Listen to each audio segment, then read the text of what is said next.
What is paradox? A few years ago, I released an episode called The Metaphysical Implications of Gödel's Incompleteness Theorem, and I promised that that was part one and there's going to be a part two. Well, I'm long overdue on part two, and this episode is, in a sense, part two, fulfilling on that promise. In this episode, we're going to go deeply into the nature of paradox and how it works and why it exists. This is going to be a profound explanation for the existential reasons behind paradox. If you understand what I'm saying here, you will understand why all paradox exists and why it must exist, and the profound implications this has for science, for epistemology, for understanding what reality is. And this is the kind of information that you will not hear from any scientist or materialist or academic.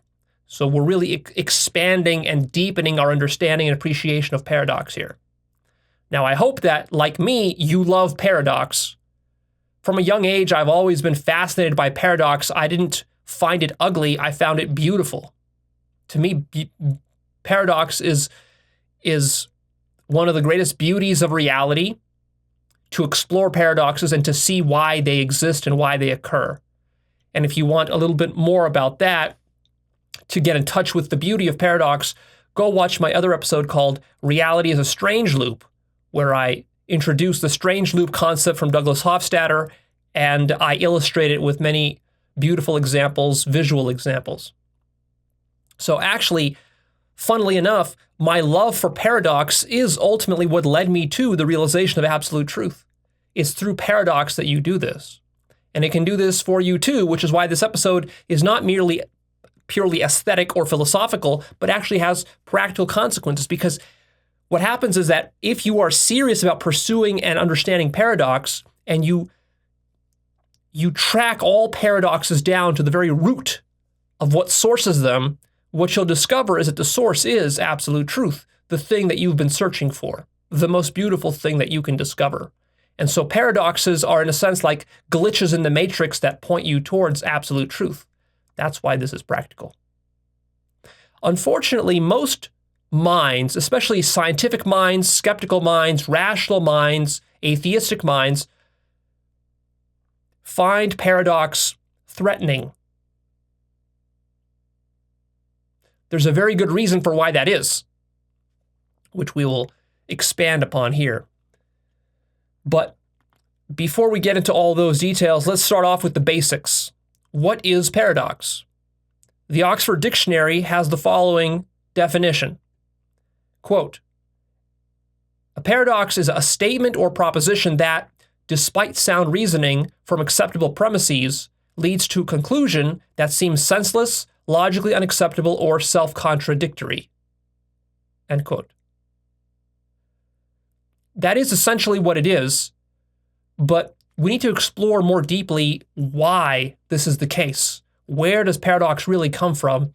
And also we need to explore Western intellectual tradition's history with paradox, how it struggles to deal with paradox, and the fear that exists within Western mainstream intellectual tradition surrounding paradox. There's a deep-seated fear there, and one of the principles, like as a rule of thumb, that you should take with you in all of your investigations of reality is that anytime there's any fear about some portion of reality, whether it's a paradox of some kind or some sort of scientific truth or religious truth or any kind of thing like this, that fear actually is your best clue that something deceptive is going on and that you should want to look deeper under that fear because that fear is hiding something from you. And so sure enough, Western intellectual tradition has always feared paradox, and it's actively swept it under the rug. And the reason that is because paradox is very threatening for rationality, for science, for materialism, and for the entire academic game that is being played in universities. So that's an abstract explanation of what's going on, but now let's get very specific about it. Here's the best example that I found to illustrate this point, and this is an example from Douglas Hofstadter's other book called I Am a Strange Loop. So I'm going to read you an extensive quotation. By the way, this episode will have a lot of quotations that I'll be reading. So here we go from Hofstadter. He's going to explain this situation to us with one example. Quote, some years earlier, Russell had been struggling to ground mathematics in the theory of sets, which he was convinced constituted the deepest bedrock of human thought. But just when he thought he was within sight of his goal, he unexpectedly discovered a terrible loophole in set theory. This loophole was based on the notion of the set of all sets that don't contain themselves, a notion that was legitimate in set theory, but that turned out to be deeply self-contradictory. When set theory turned out to allow self-contradictory entities like this, Russell's dream of solidly grounding mathematics came crashing down on him. This trauma instilled in him a terror of theories that permitted loops of self-reference, since he attributed the intellectual devastation he had experienced to loopiness and to loopiness alone. In trying to recover, then, Russell, working with his old mentor and new colleague, Whitehead, invented a novel kind of set theory in which a definition of a set could never invoke that set, and moreover, in which a strict linguistic hierarchy was set up, rigidly preventing any sentence from referring to itself. When I read about this theory of types, it struck me as a pathological retreat from common sense, as well as from the fascination of loops. Categorically banishing all loops of reference struck me as such a paranoid maneuver that I was disappointed for a lifetime with the once bitten, twice shy mind of Bertrand Russell. What remained with me, however, was the realization that some highly educated and otherwise sensible people are irrationally allergic to the idea of self-reference or of the structures or systems that fold back upon themselves. I suspect that such people's allergy stems, in the final analysis, from a deep-seated fear of paradox or of the universe exploding, metaphorically. End quote. This beautiful passage by Hofstadter just perfectly encapsulates the point that I'm trying to make. And many rationally minded people still don't fathom the significance of what is explained in this passage. There is sort of just the simple literal definition or the literal example here, the literal lesson of this example, which is some nerdy aspect of set theory and mathematics and logic, which to most people you might be wondering, like, Leo, what does this matter? How does this apply to my life? It doesn't matter at all. Yes, that's a very nerdy application of this issue. But what I want you to see is that we need to expand and learn a broader, deeper, more universal lesson here from this one specific instance with the failure of set theory.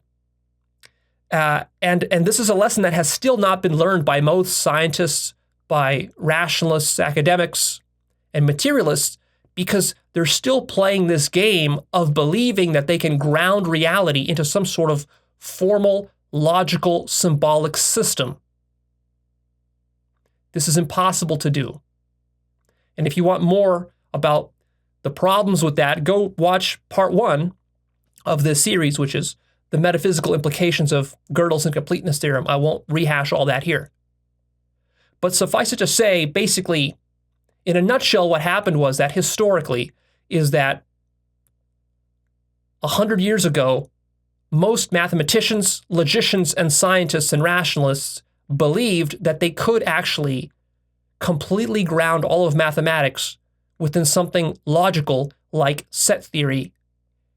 And then paradoxes were discovered by Bertrand Russell and by Kurt Gödel and by Alfred Tarski and others that proved once and for all that this is a fool's errand that is impossible to achieve.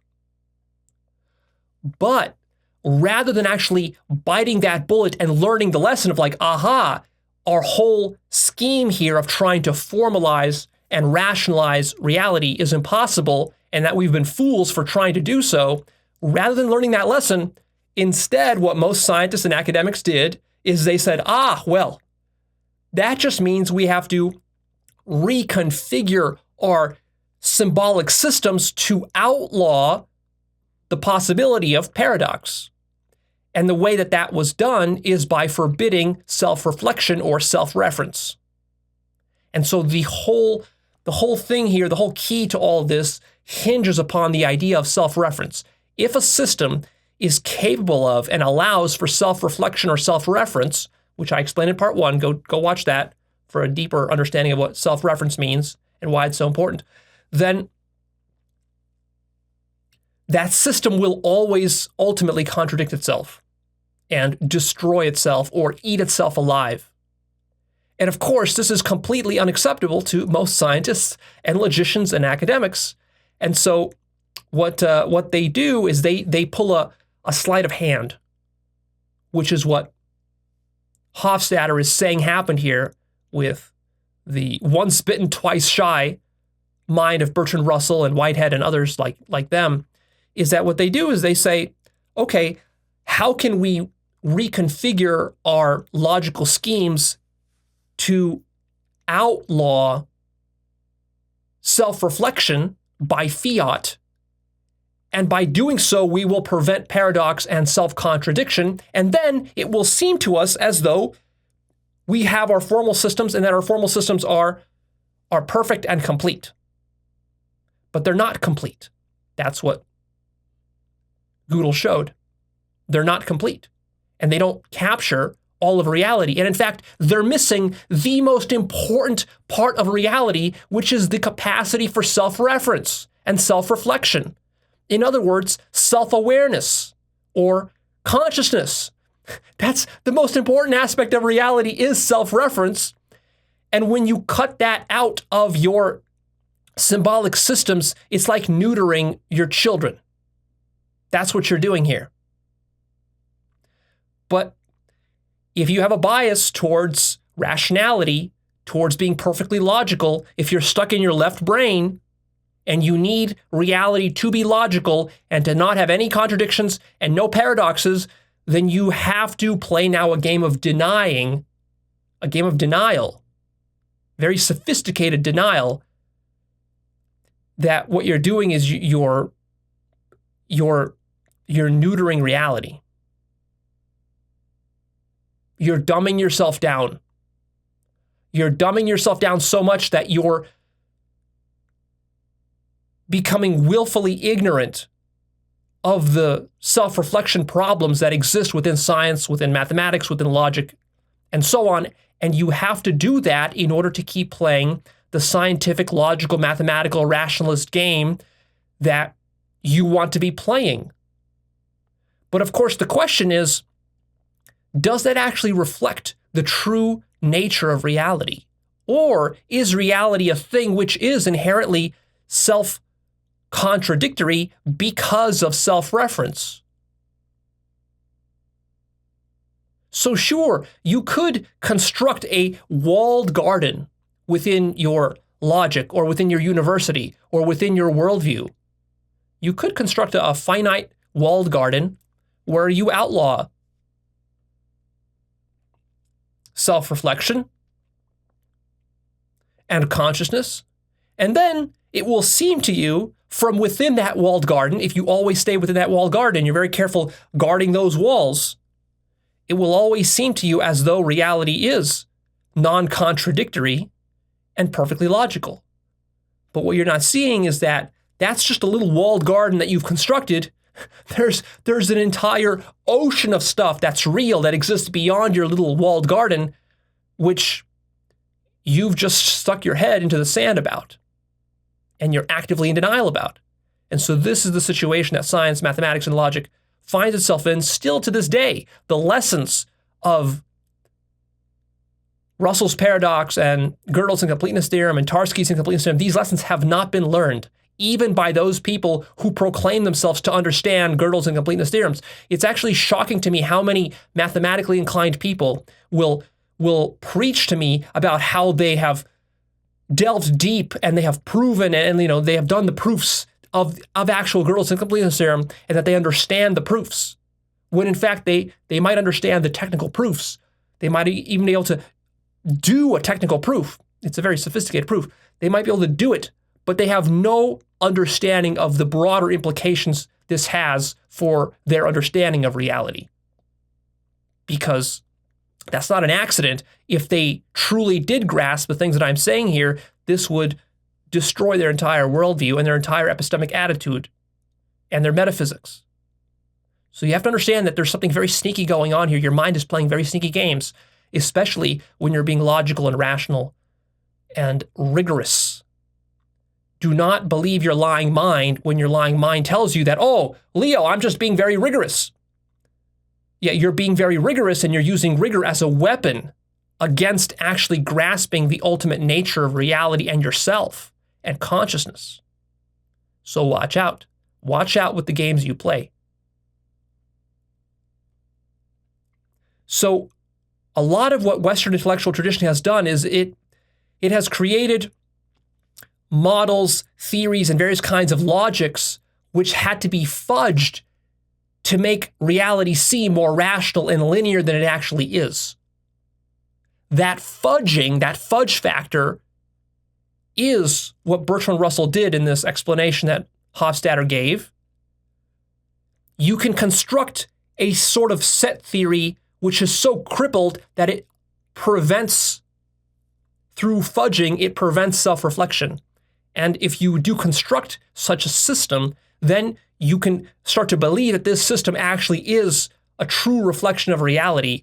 And what I'm saying is that it's not. And see, what's happening here is that the mind, again, see, the mind is more attached to logic or to science or to academic model building than it is to truth.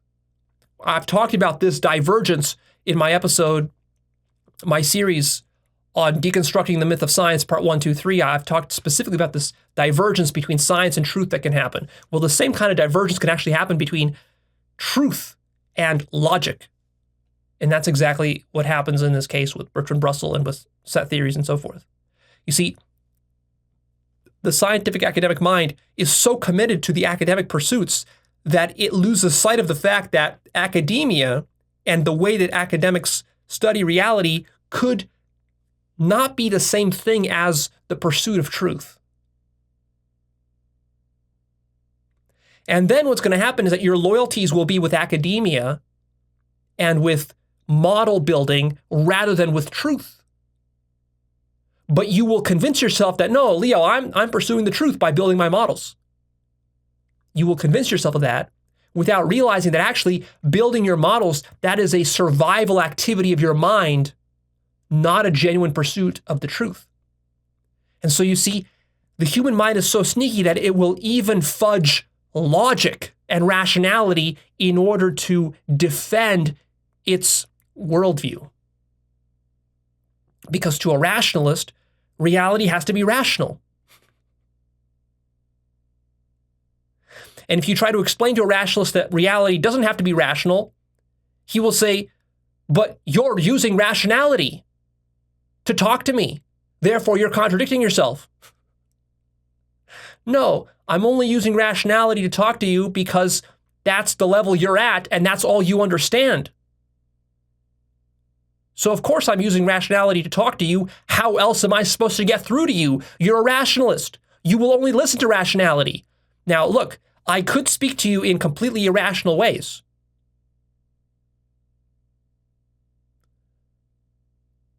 And that's perfectly fine from my point of view, because I have no loyalty to rationalism. But will it penetrate your stubborn-ass mind? Probably not. So therefore, I am forced to use rationality to communicate with you rationalists. Just try to fathom the sneakiness of what's going on here. If there actually is something profoundly true that exists outside of rationality, notice that you will not be able to see it, precisely because you're committed to maintaining this walled garden that you've built, that you call rationality. What is within the walled garden is rationality, and what's without is the dangerous stuff that you're scared of, the irrational stuff, the irrational stuff, the stuff that is transrational. And you see, the ego mind needs to construct these sorts of walled gardens with its worldview. Whether it's a scientific worldview or a religious worldview, the ego has to do this because the ego has a deep need for control over reality. And so while most scientists and mathematicians and logicians might fancy themselves pure, objective, impartial pursuers of truth, this is not the case. This is a ruse that their mind is playing on them. This is a self-deception.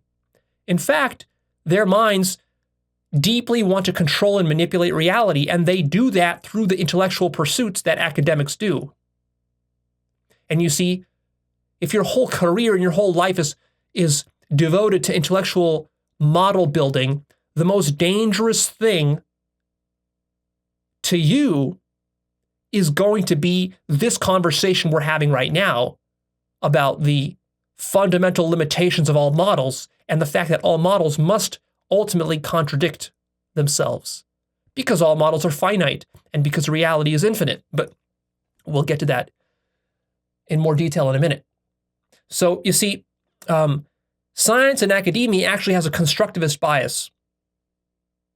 That means that scientists and academics, they're not just pursuing the truth for truth's sake. They're seeking to build something. They're seeking to construct something.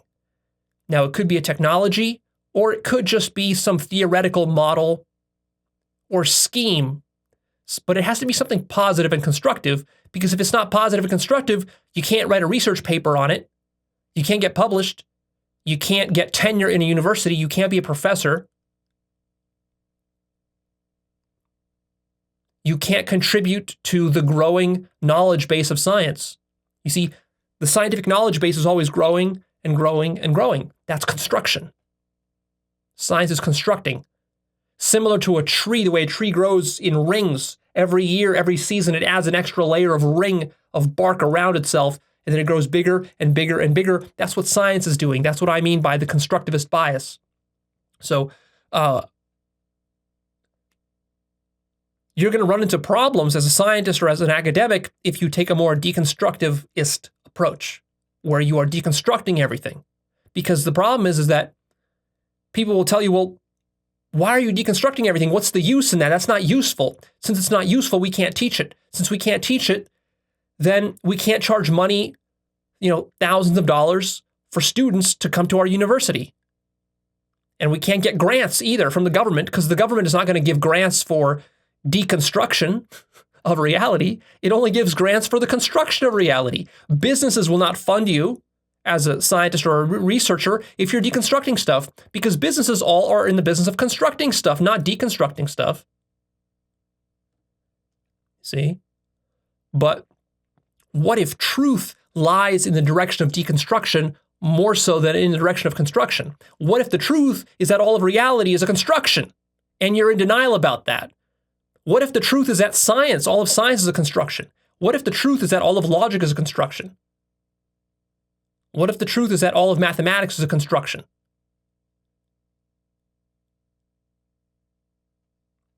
Will you have enough objectivity to admit that to yourself? Do you see the conflict of interest here? It's a very profound conflict of interest that no academic or scientist fully fathoms. So this turns out to be a corruption at the heart of science. Yes, you can create a contradiction-free walled garden if you disallow all contradictions. But the deeper question is, does this actually reflect reality? Is this how reality is, or is this something you've constructed, some simplification that you've imagined of reality, simply because you can't deal with the larger reality? You see, if the mind is so small that it can only deal with this much reality, when in fact this much reality exists, but your mind can only deal with this much of it. You see, notice the following trick that the mind can play on itself, is the mind can define reality according to its own self, such that reality coincides with the limits of the mind, and then reality just appears to be your own mind, all that your mind can understand. This is how much of reality you see, and you don't see anything beyond that. And therefore, from your point of view, you're so ignorant, you don't even understand what you're ignorant of. You don't see what you're missing. And therefore, you can act arrogant and you can act as though you're about to figure everything out, when in fact, you're nowhere close to figuring everything out. And this is precisely the situation that modern science and philosophy even and academia find themselves in this trap. Because you see, as soon as your mind is pushed outside of its comfort zone, outside of its own narrow self-definitions, you're pushed to explore some new domain of reality that you haven't yet explained to yourself, that your own model and paradigm cannot account for. You see, there's an interesting dilemma that you have. Either you can be very open-minded and intellectually honest, and you can go forth and be fearless and explore those new domains, but then those new domains will contradict your old definition of what reality was. And so that means you're going to have to expand. First of all, you have to admit that you were wrong, which most minds don't want to do, especially most intellectual minds, because to an intellectual person, admitting their own intellectual errors is one of the deepest fears they have, and it's the last thing they want to do. The last thing a scientist or an academic wants to do is admit a profound, egregious error in their understanding of reality. That's the worst thing that could happen to a scientist because it undermines his entire reputation. Now, sure, most scientists and academics are happy to admit of little mistakes. And in fact, this is a further game that they're playing, is they'll say, "Oh, Leo, we admit our mistakes all the time. What are you talking about, man? I admit when I'm wrong." You admit when you're wrong about shallow, easy things. What I'm talking about is admitting that you're profoundly wrong about the entire pursuit of your intellectual career. That's a much deeper level of error than you're willing to admit to yourself and even to me. And so you're in denial about this. So anyways, you have two options. You can either admit you were wrong and then expand your sense of reality. That's painful emotionally. That takes emotional labor. Or what you can do is you can actually just cut off that new domain and deny that that domain even exists, or that it's valid, or that it has anything to do with science, or that it should be of any significance or interest to you or to the larger academic community. You can do that. You can pull that move.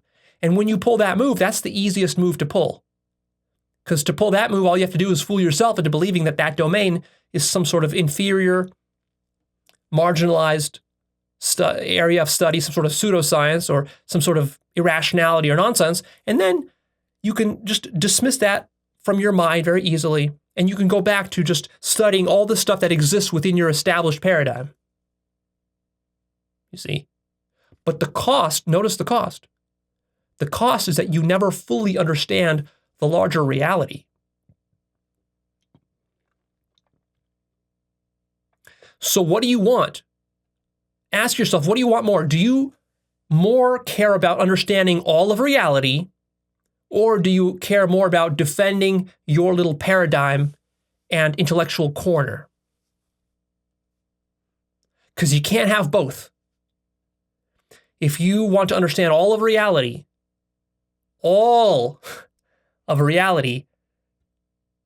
actually the only way you're going to be able to do that is by completely deconstructing all of your paradigms, all of your assumptions, all of your attachments, all of your pet theories, all of your models. They're all going to have to go. And that's unacceptable to most scientists and academics and logicians and mathematicians and skeptics and rationalists.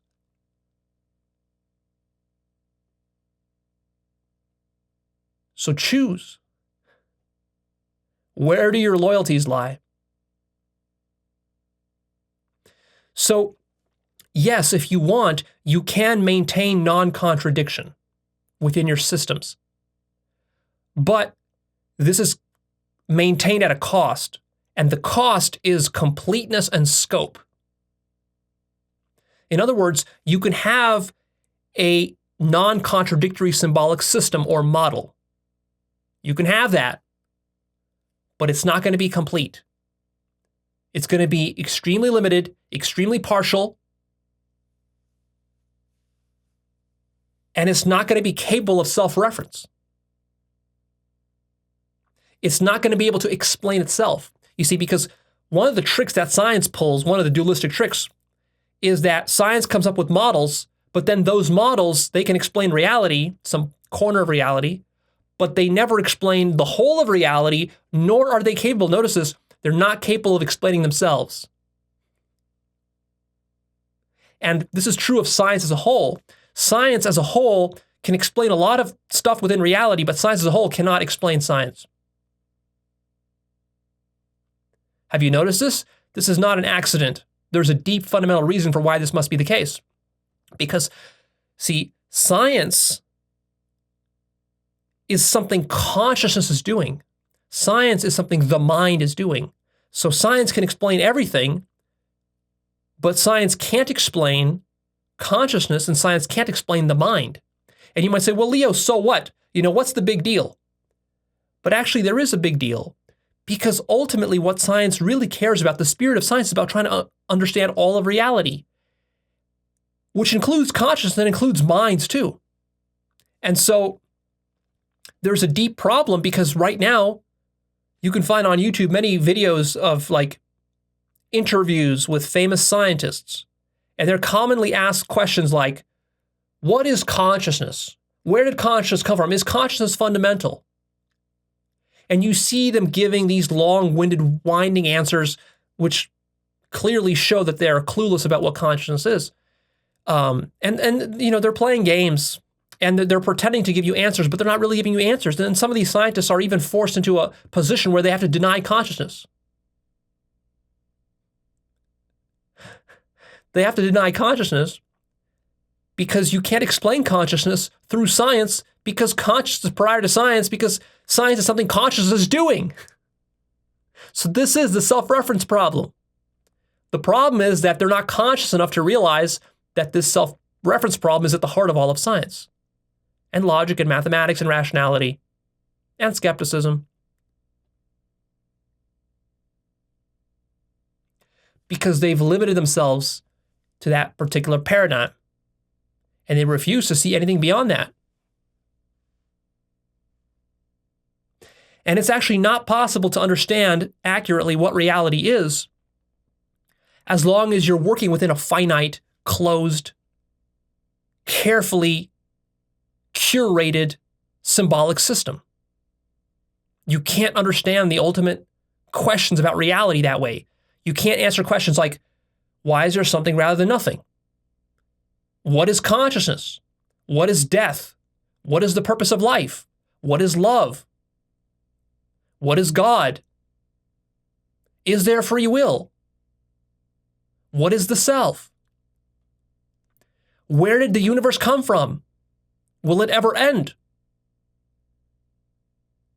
You can't answer these questions from that little walled garden. And then here's the mistake that many scientists and rationalists make, is they say, well, Leo, you can't answer those questions because those questions don't have answers. They're just bullshit philosophical armchair questions that don't have any answers.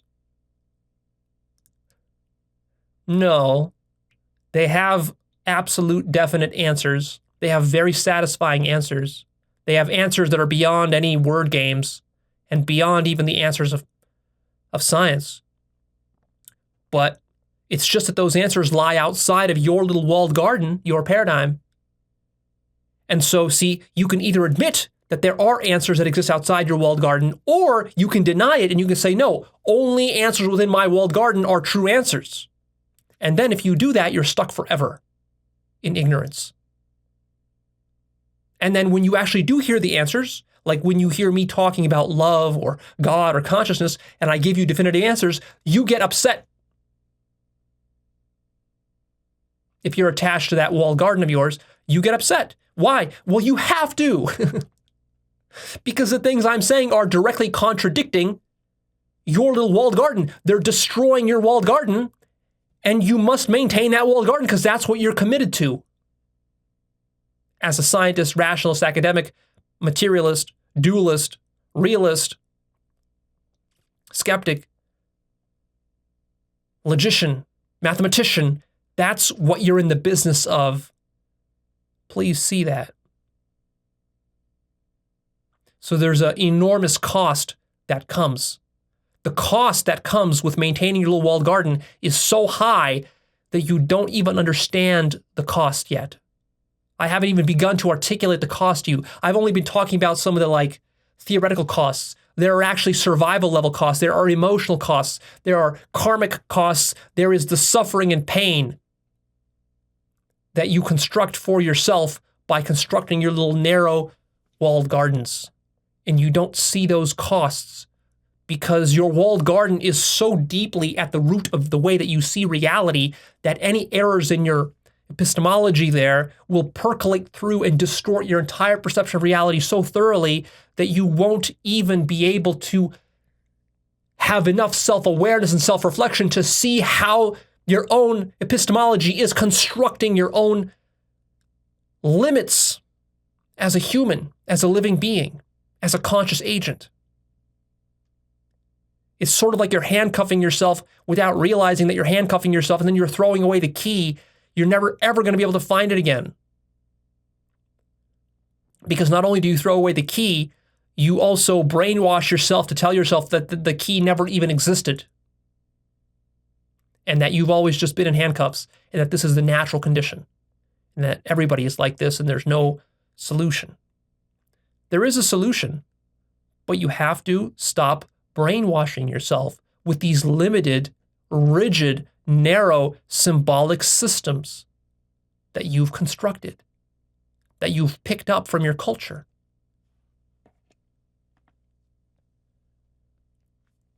So, in practice, the way that science and logic handles this problem is that, as with what Bertrand Russell did, is that they create second-order logics and meta-languages. They create a language to talk about language. They create a logic to talk about logic. So there are truths that first-order logic cannot encompass, so to speak, or cannot hold because it's too finite, because truth is infinite. So truth always escapes any finite system. So your finite system, let's say, is first-order logic. There are some truths that exist that are meta-truths outside of that first-order logic. So what the scientists did is they came up with a second-order logic.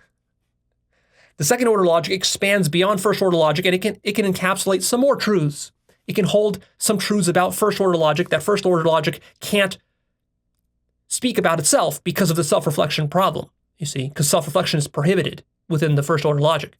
So for that reason, you need a second-order logic. But then second-order logic, same problem, you're just kicking the can down the road. Now you need a third-order logic to explain certain truths, meta-truths about second-order logic that second-order logic can't explain about itself.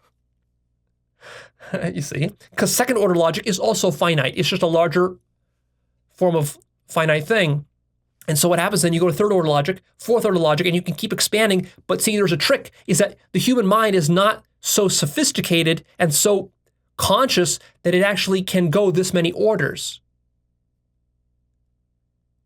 And what this allows for in practice, if you just create a first order logic and a second order, maybe a third order logic, this will handle most objections by most intellectuals, by 99% of intellectuals. They will just stop at third order logic and they won't think any further. They will think that, well, we can just create more logics and there's no problem. There's nothing to see here. Nothing to see here, folks. Nothing's wrong.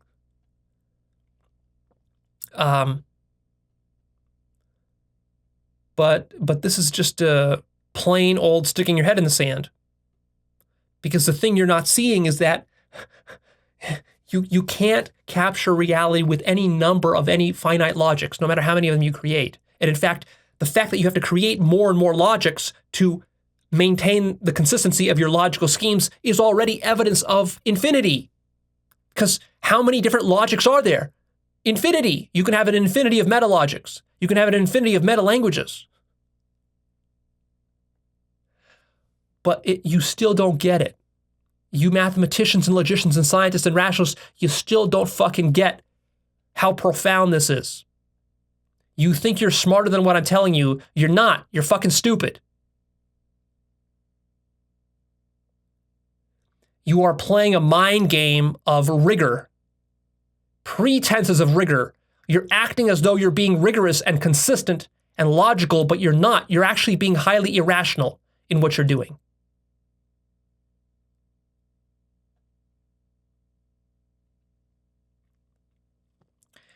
And one of the fundamental reasons for why you're doing this, you're pretending to be rigorous. And the reason I say you're pretending to be rigorous, by the way, is because to truly be rigorous, you would have to encapsulate all of reality. That's what true rigor means.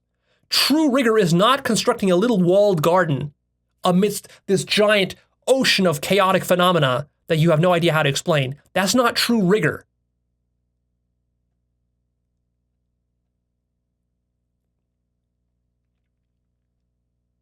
True rigor would be having a full understanding of the entire ocean of chaos.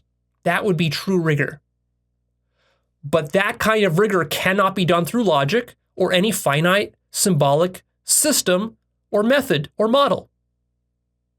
It can't be done through mathematics. You can't quantify. You can't formalize it. And so, see, there's a deep-seated fear in you of expanding your mind to include the entire chaotic field of infinite conscious phenomena. Because one of the implicit biases you've adopted as a scientist or as a materialist or as an academic is what I call the demystification bias. You're actually biased towards demystifying reality. You fundamentally believe that all of reality is non-mystical and that it can be demystified through a gradual process of scientific empirical work. And you believe that you're part of that process. And you fancy yourself a champion of that process, the process of demystification. And you believe that if you just systematically demystify every single natural phenomenon that exists, that eventually you will reach your goal, your crowning achievement of understanding all of reality. And what I'm telling you is that that's pure delusion. That will never happen. Because actually, you have to ask yourself, why are you assuming that reality is something that is non-mystical? Notice that is something you have to assume if you're trying to demystify everything. Because again, see, you're assuming that your demystification project is going to be the same thing as truth. But don't be so sure about that. What if there's a divergence? What if the truth is actually that reality is mystical? Can you see that you're going to miss that if your project in life is to demystify everything? So what you're missing is that you're not realizing that actually you and science at large cannot know whether reality is mystical or not a priori. You have to actually go and explore all of reality and ask the question, is reality mystical? And treat that as a legitimate question.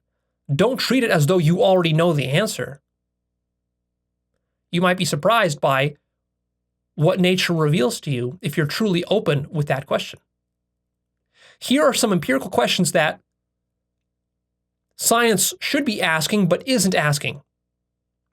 Is reality mystical or not? Is reality paradoxical or not?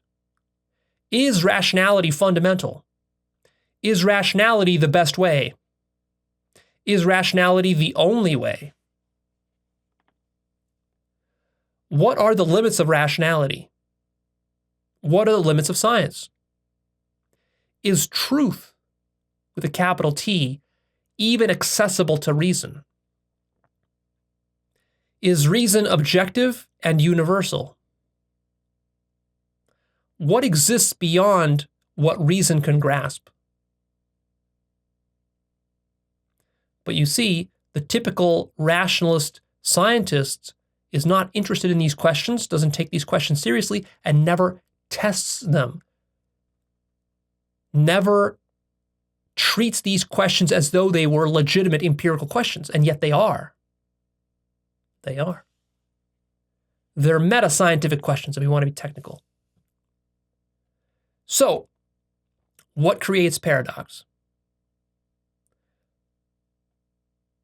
Several deeply interconnected notions. Here are these notions: self-reference, circular definitions, recursion, infinite regress, denial of contradiction, duality, and identity.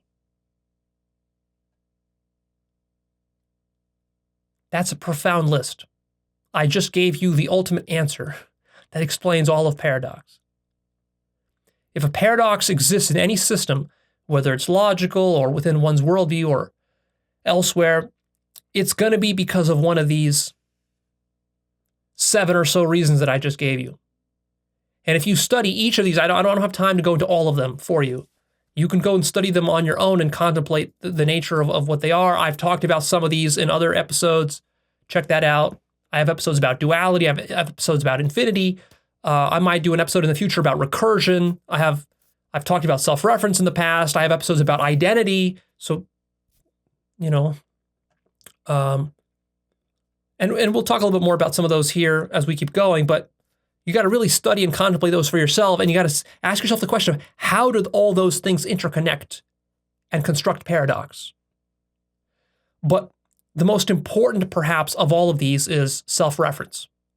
So let's go into the problem of self-reference here to really drive this point home. So what is self-reference? I actually call this the self-reference problem. The self-reference problem. The self-reference problem is whenever any kind of formal system, it could be a logical system, it could be a worldview, it could be science as a whole. These are all systems. It could be mathematics, it could be arithmetic. It could be a religion. These are all systems. Whenever one of these systems tries to grasp itself, this creates a self-reference problem. Because usually the function of all these systems is to grasp other things. These systems are like hands, like this hand that I have. I can grasp the camera, I can grasp the light, I can grasp the chair, I can grasp another person with this hand. I can grasp a lot of stuff. But notice, there's a self-reference problem, is that I can't grasp my own hand by using my hand. And why is that?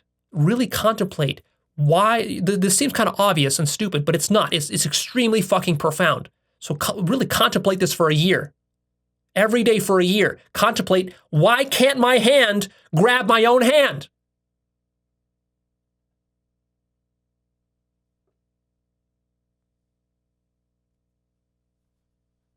Why? Try it. Why can't it work? What is the profound metaphysical reason for why my hand can't grab my own hand? If you understand this one point, you will understand the entire problem of grasping what consciousness is. How can you use consciousness to grasp consciousness? How can you use mind to grasp mind? And remember, science is mind. Scientists forget this. And rationalists forget this. Rationalists and scientists like to pretend, and skeptics too, like to pretend as though skepticism, rationality, and science are not mind, but that they are somehow outside or prior to mind. They're not. They're mind. You can't have science, skepticism, or rationality without mind. Do you get it? So what's going on here is that mind is trying to grasp reality. That's what science is doing. That's what logic is for. That's what all human knowledge is about. Even if you're doing philosophy, philosophical systems also have a self-reference problem. Because see, for a philosopher, like as a philosopher, what do we want? We want to create some sort of philosophy that explains all of reality, right? But then, of course, if your philosophy is going to explain all of reality, isn't your philosophy part of the reality you're trying to explain? Therefore, your philosophy, by definition, if it's going to explain all of reality, has to also be able to explain itself. Do you see that? And so most philosophers are not conscious of this self-reference problem that exists within all philosophical systems. And therefore, they're not able to properly explain or account for reality. Because you actually can't explain all of reality through a linguistic scheme or through a thought-based scheme of any kind. And there's a very deep reason for that, which we'll get to in a minute. So anyways, mind tries to grasp reality, assuming, notice, there's such a deep implicit assumption just in this attempt to grasp reality. When you're asking the question, like, what is reality? See, you're trying to grasp reality with your mind. Notice that. But also notice that when you're doing that, don't just assume that it's going to be possible. Ask yourself, what are the assumptions just in that process, in that method of grasping reality? When science is reaching out to grasp some corner of reality, it's assuming that the mind or the method of science is separate from the reality that it's trying to grasp. It assumes a duality between these two things, mind and reality, science and reality. That's a distinction. So the mind goes looking for some part of reality that it can use to define itself with. For example, if you ask a scientist, what is mind? The scientist will say, well, of course, mind is just neurons in the brain. But you see, neurons in the brain, what is that? That itself is mind. So how you're defining mind is in a circular manner without noticing that that's what you're doing. You're in denial about the fact that you're doing this, which means you don't actually have a true understanding of what you're doing and what mind is.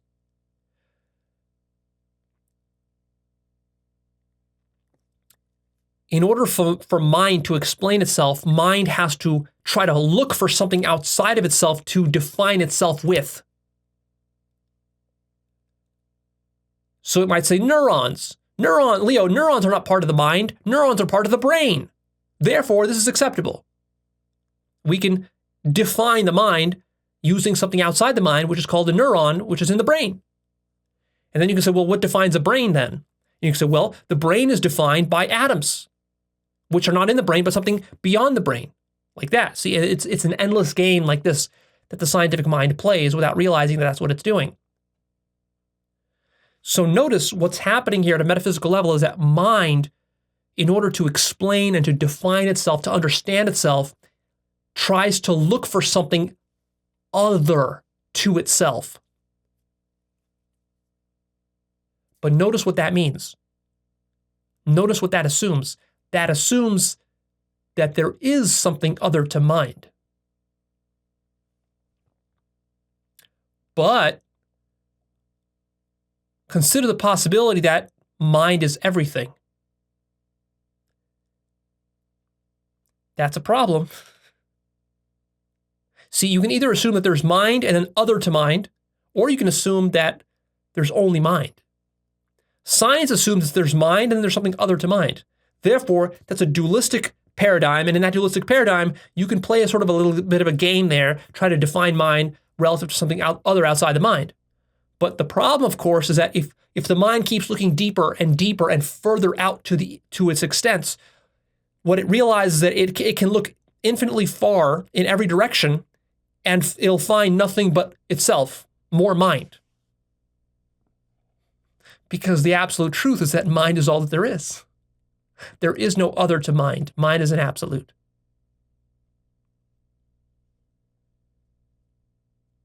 And so now the problem becomes that of the hand grasping itself. If all there exists is the hand and nothing else to be grasped but the hand, and you're trying to use the hand to grasp the only thing that there is the hand, imagine the hand is everything. How can you use everything to grasp everything?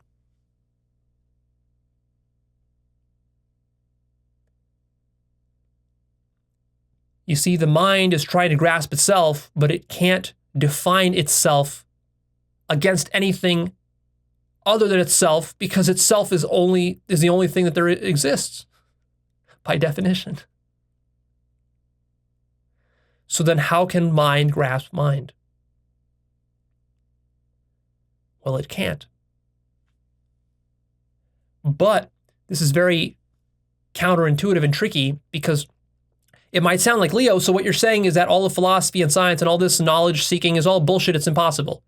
And that the answers can't really be arrived at, or all the questions, the deep questions can't really be answered. No, that's not what I'm saying. Leo, you're saying all this is just a bullshit mind game, and it's just all just armchair philosophy and speculative metaphysics, and it's all pointless, and we should stop doing it. No, that's not what I'm saying. I'm saying precisely the opposite of that. The mind cannot grasp itself, but the mind can grasp the fact that it cannot grasp itself, and furthermore, that the mind exists as mind.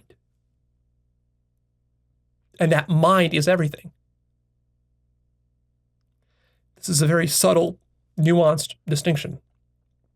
So, although mind cannot fully know itself, mind can realize that it is being itself. And so the answers that we seek, the deepest answers that we seek, can be reached, but those answers don't exist at the level of logical, symbolic mind. Those answers are so fucking profound, they exist at the level of being. You don't know the answer, you become the answer.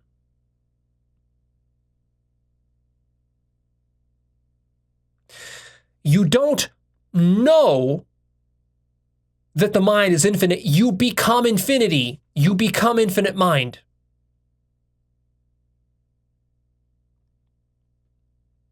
Is that making sense? So in a sense, what I'm saying is that self-knowledge is impossible. So you might say, well, that's a very negative point, Leo. It sounds like you're a nihilist. Self-knowledge is impossible. Sure, that's easy to say, then you don't have to do any work. But I'm saying something much deeper than that.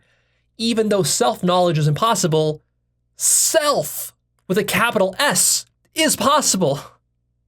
So it turns out that the answers you seek don't exist at the level of self-knowledge, because knowledge itself is a second-order feature of consciousness and mind.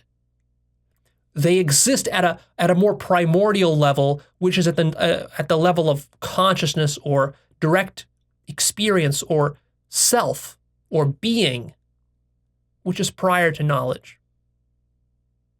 And the problem with science and logic and rationality and skepticism and materialism and all this sorts of stuff is it's all at the level of knowledge. Religion too. Religion is all at the level of knowledge. All philosophies too are at the level of knowledge. Whether you're an idealist or a realist or an existentialist or a Kantian or a Cartesian or whatever you are, that's all knowledge.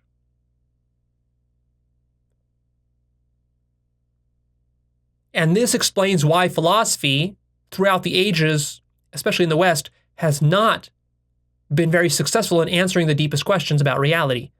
It's not because they can't be answered, it's because they can't be answered at the level of knowledge, but they can be answered at the more primordial level of being, and actually, paradoxically, at the level of not knowing. So you see, now we're getting very Zen here. Even though you can't reach the answers through knowing, you can paradoxically and counterintuitively reach the answers through not knowing.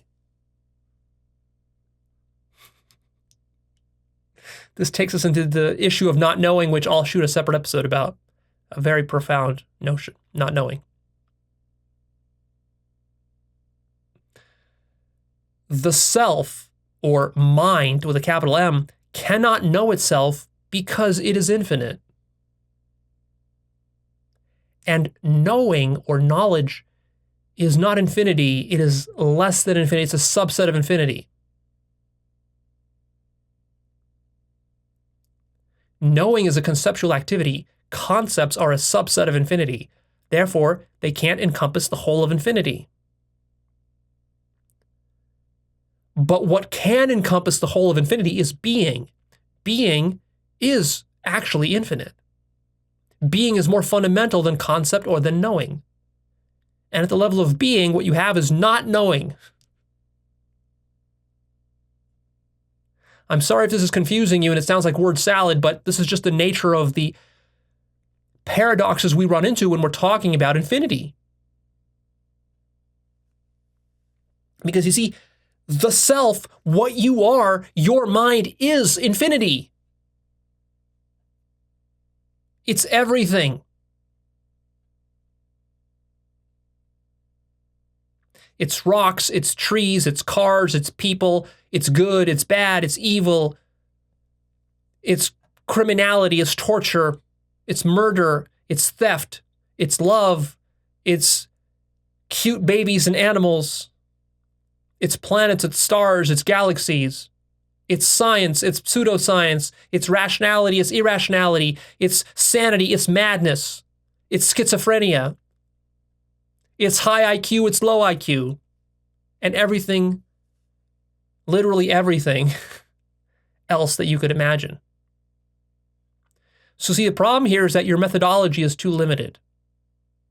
Your methodology needs to be deeper than the knowing methodology. Your methodology needs to include not knowing in it too. That's what you're missing.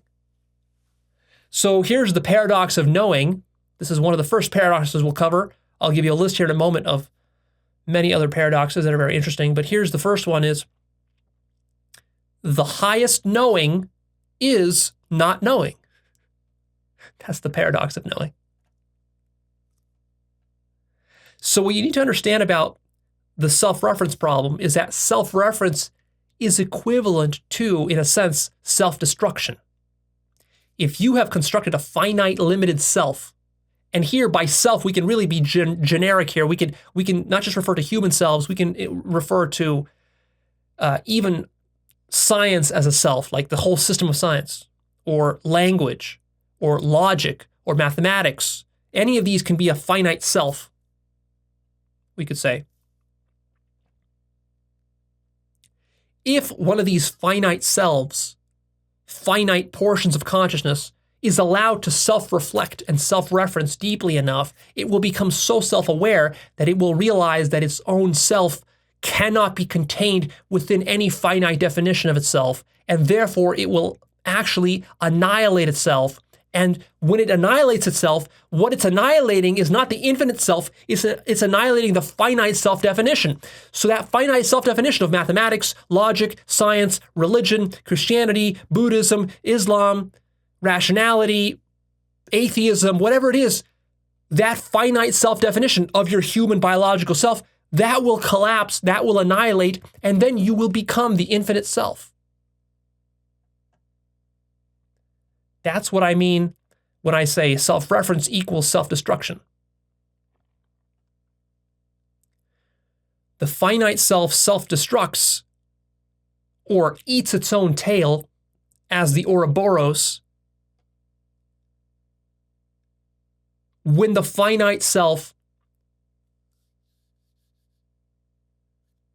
merges with its polar opposite. Because you see, to define a finite self, it's like you're drawing a circle. When you draw a circle, you're simultaneously creating the inside and the outside of the circle. You can't have a circle with just inside and no outside. And you can't have a circle with just outside and no inside. You're co-defining the outside and the inside. This is what it means to create a distinction or a duality.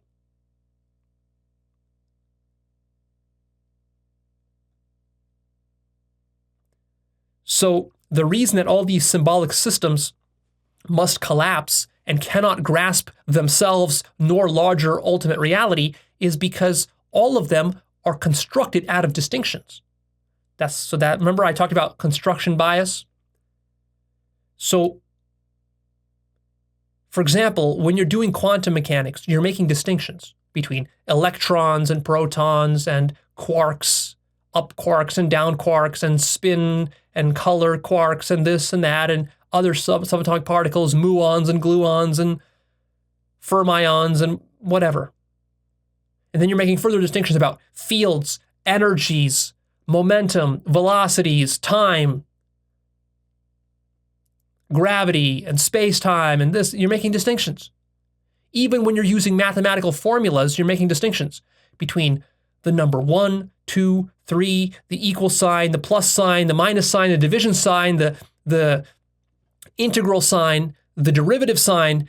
These are all distinctions. You have to construct these to do your quantum mechanics. Or if you're doing astrophysics with general relativity, also you're using distinctions. You see? And even, for example, general relativity versus quantum mechanics, which has not been reconciled yet, has not been unified yet. Scientists are trying to unify it, but they don't know how to unify it. Well, how can you unify it when you're creating distinctions between the two?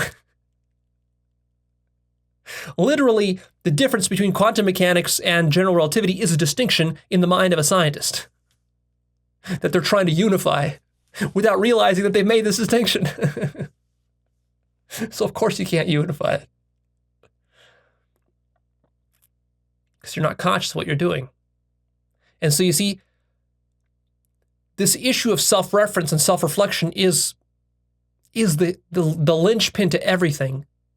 Because if you're not conscious of how you're using your own mind when you're doing science or logic or quantum mechanics or general relativity, you're not going to understand reality. The only way to understand reality is through infinite self-reference and self-reflection. Infinite consciousness.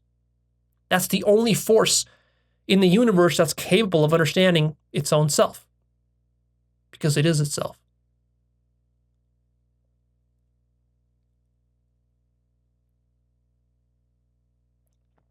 But scientists and rationalists think that they can get away with doing their work while not doing self-reflection. And it can't. See, they're actively running away from self-reflection, when if you truly wanted to do good science and logic and rationality, you would have to embrace and run towards self-reference and self-reflection. So Bertrand Russell made a huge mistake when he was trying to excise self-reference from set theory. He should have been doing what Hofstadter was doing, which is embracing the beauty of self-reference and strange loops. Although Douglas Hofstadter didn't do it to the ultimate degree either, which I explained in my episode about reality as a strange loop. So you see, the fundamental problem here is that the mind, whether it's a scientific mind or any mind, takes identity for granted. Identity, meaning what is a thing? When a thing is a thing, how do you know it's that thing and not some other thing? That's the problem of identity. So within science, there's an identity problem. It's like, how do you define what science is? How do you know what science is? That's an identity problem for science. Now, most scientists ignore that identity problem and they say, well, we've always known what science was. There's no real fundamental identity problem within science. Oh, yes, there is. Because the distinction between science and non-science, or science and pseudoscience, that itself is the identity of science. And where you draw that line, how you construct that distinction, you better be very conscious of it, or you're going to make mistakes. And that's exactly the problem with science, is that it's not conscious, that it doesn't even acknowledge that it's drawing that line. It's taking that line to be some sort of absolute God-given thing. It's not. You're constructing it using your mind. And that line, by the way, has always shifted. Throughout all of human history, the line between science and pseudoscience, science and non-science, science and religion, science and spirituality has always been shifting, and it's shifting to this day, but most people are in denial about it because they don't take this identity problem seriously. But this identity problem doesn't just apply to science, it applies to literally every single object in the universe. Who says that a chair is a chair?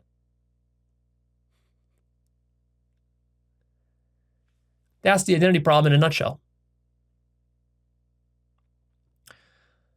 All right, so we've covered a lot of deep stuff here. Now let's move on to a list of examples of paradox. Because when I say paradox, you might still be scratching your head like, Leo, what are you even talking about with paradox? Well, here are some examples. This sentence is false. That's the classic liar paradox. There's also visual paradoxes like the Penrose triangle. You've probably seen many of these types of visual paradoxes. They're quite cool. I show a lot of them in my episode called Reality is a Strange Loop.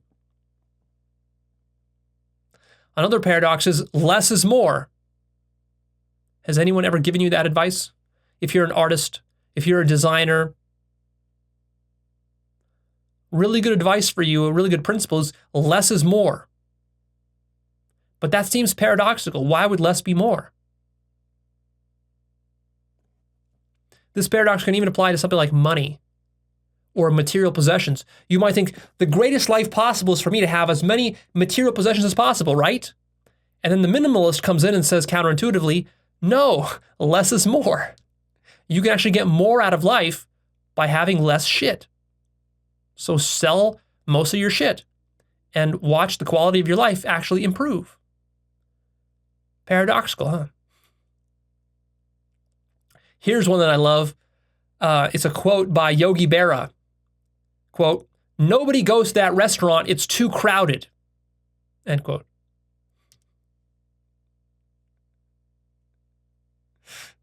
When a restaurant becomes so crowded, nobody goes there anymore.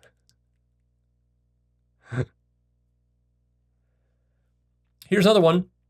The only rule is ignore all rules. So if I'm going to ignore all rules, do I follow the only rule, which is to ignore all rules? Here's another paradox. Make money by spending it. What? How can you make money by spending it? But you can. And in fact, the most wealthy people in the world are those who follow this principle of make money by spending it rather than hoarding it. Here's another paradox. It's a quote describing the late Ronald Reagan. This was a quote describing his personality. And the quote says, "He was an authentic phony." I love that description. An authentic phony.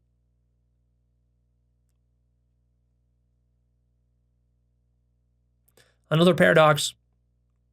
If I know one thing, it's that I know nothing. That's a sort of a Socrates paradox. Here's a quote from Shakespeare.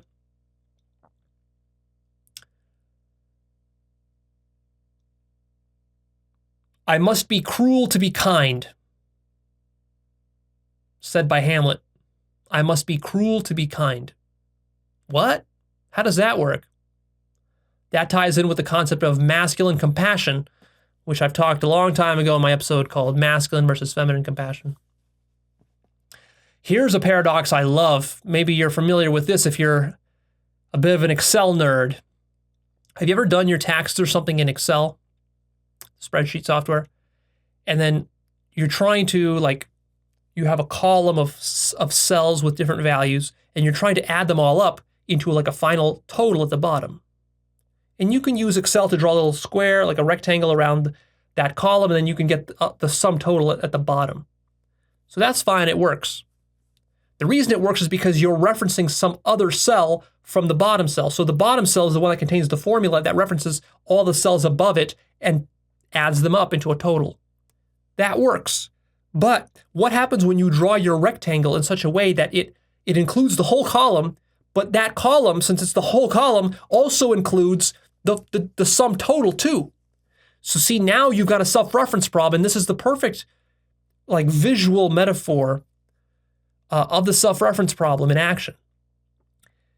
It's when that bottom cell, the total cell, which is supposed to contain the answer, is itself referenced in the question or the tally of the total. You see? So this creates a sort of a recursion problem, self-reference problem. And then what does Excel tell you when you actually do this? Try doing this in your Excel program. See what happens. It'll give you an error that says something like circular reference error. So this is exactly what I'm talking about. This error doesn't just exist in Excel. It exists in every single symbolic system, whether it's an Excel spreadsheet or some computer code. You know, you can actually cause a computer to crash or to malfunction by finding this sort of self-reference error. In computer code, hackers can use this to break into systems. You can do like MySQL injections this way, very interestingly. You can crack passwords and break into the most secure computer systems through these sorts of circular reference errors. But these errors exist in all kinds of systems. These errors exist within religion. They exist within the English language. They exist within all worldviews and books. You can find them, and all logical schemes within science. Let's see. Another example of paradox is time travel paradoxes. So what happens if you travel back in time, kill your own grandfather? Will you still have been born? Will you also kill yourself at the same moment? Interesting to think about those. And there are plenty of movies that have explored those kinds of time travel paradoxes. Like one of the movies that comes to mind is with Bruce Willis. It's called Looper, appropriately named Looper. It's really good. Check it out. It's a very strange, loopy sort of movie. Within quantum mechanics, there are interesting paradoxes between the particle-wave duality, sort of retroactive backwards causality. Information can flow almost in spooky backwards ways within quantum mechanical experiments. If you've researched or studied those a bit, you can relate to what I'm saying there. Of course, there's Russell's paradox, which we already talked about, which can be stated as it's the list of all lists that do not contain themselves. And that list would itself include itself. It's very twisted. Even when I say it, it doesn't really make sense in my own mind. Like I have to go through it very slowly for it to make sense. You can actually go on Google and search for Russell's paradox. You can find videos on it on YouTube, and where they will give you a very technical explanation of the paradox. I'm not going to go into that here because it's not relevant to what we're talking about. We're talking about big picture stuff here, not the little details. So here's another paradox for you. The mind is in the brain, but the brain is also in the mind. How can that be? Which is it? Is the mind in the brain, or is the brain in the mind? What materialists call the brain, they are too stupid to understand, is actually the mind. They think they can explain mind by appealing to brain without being conscious that brain is actually mind. If you cut open your own skull and you feel your physical pink squishy brain, those will all be phenomena, experiences, and sensations, which by definition are mind. The walls of your house are mind. The walls of your house are not made out of brains. They're made out of minds. A tree is not made out of a brain. It's made out of a mind. And the brain itself is not made out of a brain. It's made out of a mind. Brain has always been mind. You just didn't look deeply enough into it. There's an additional sort of corollary paradox here. Is like this problem can also be reframed as the universe is in the mind, but the mind is in the universe. Again, which is it? Is it that the mind is in the universe, or is the universe in the mind? If we're sort of naive materialists and realists, we tend to believe that the mind is in the universe. The mind is this small thing, the universe is this large thing, and the mind is contained in the universe. But that's not true, because the universe, the Big Bang, outer space, is in your own mind. Where else did it ever exist but in your own mind? You've never been to outer space? It was always your mind.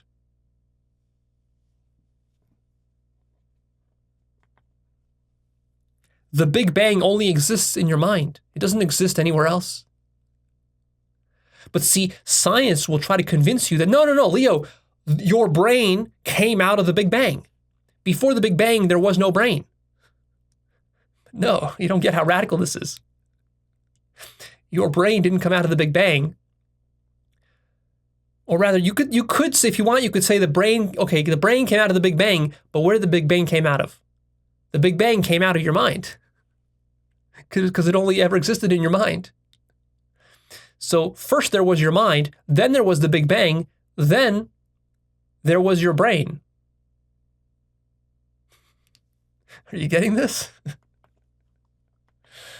Another paradox, a classic one from philosophy, is called the Ship of Theseus. There was the Greek Ship of Theseus, the original ship. It had special significance from mythology. And then some philosopher asked the question of like, okay, so we have this ship. It's made of wooden planks. There's like thousands of wooden planks. So what happens if I replace one of the planks in the ship? Is it still the Ship of Theseus? Most people would say, yeah, sure, of course. Planks are replaced on ships all the time. It doesn't change the fact that it's a ship. Okay, but what if I replace 2 planks, 3 planks, 4 planks? What if I keep doing this until I replace every single plank in the ship such that none of the original planks remain? Is it still the Ship of Theseus? And you see, this is pointing out what identity is. It's pointing out the paradoxes inherent to identity. What is identity? What does it mean to say that this thing here is the Ship of Theseus? What does it mean to say that? See, we take this for granted. And by the way, this happens with your body. See, you might think, well, Leo, this Ship of Theseus example is so contrived and silly. How does it apply to my life? Well, look at your body. Every cell in your body has been replaced over time by other cells. So you say you're still the same person you were 10, 20, 30 years ago, but are you really the same person? Who says so?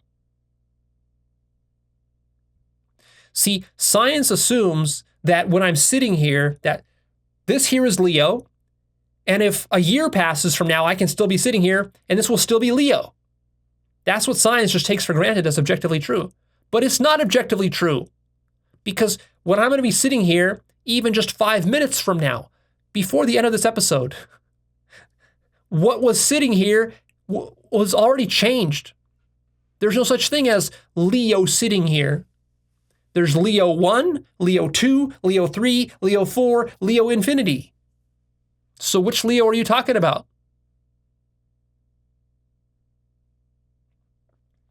There's a similar related problem called the Heap Problem. If we take a pile of sand, a sizable pile of sand, we could say that's a heap of sand. Okay, most people would agree. And then I can take some tweezers and pull 1 grain of sand out of that pile, and I can still ask the question, is this still a heap? And most people will say, yes, it is. So I can pull 2, 3, 4, 5 grains of sand, 100,000 grains of sand, 1,000,000 grains of sand. At some point, we'll be down to just 2 grains of sand left. Is 2 grains of sand a pile of sand? And if you still say, yes, I'm going to pull the last grain of sand, and it's just going to be a single grain of sand. Is a single grain of sand a pile of sand? And you're going to say no. So how many grains of sand does it take to make a heap of sand? So what this example also shows you is the relativity of our notions of what a thing is, like a heap.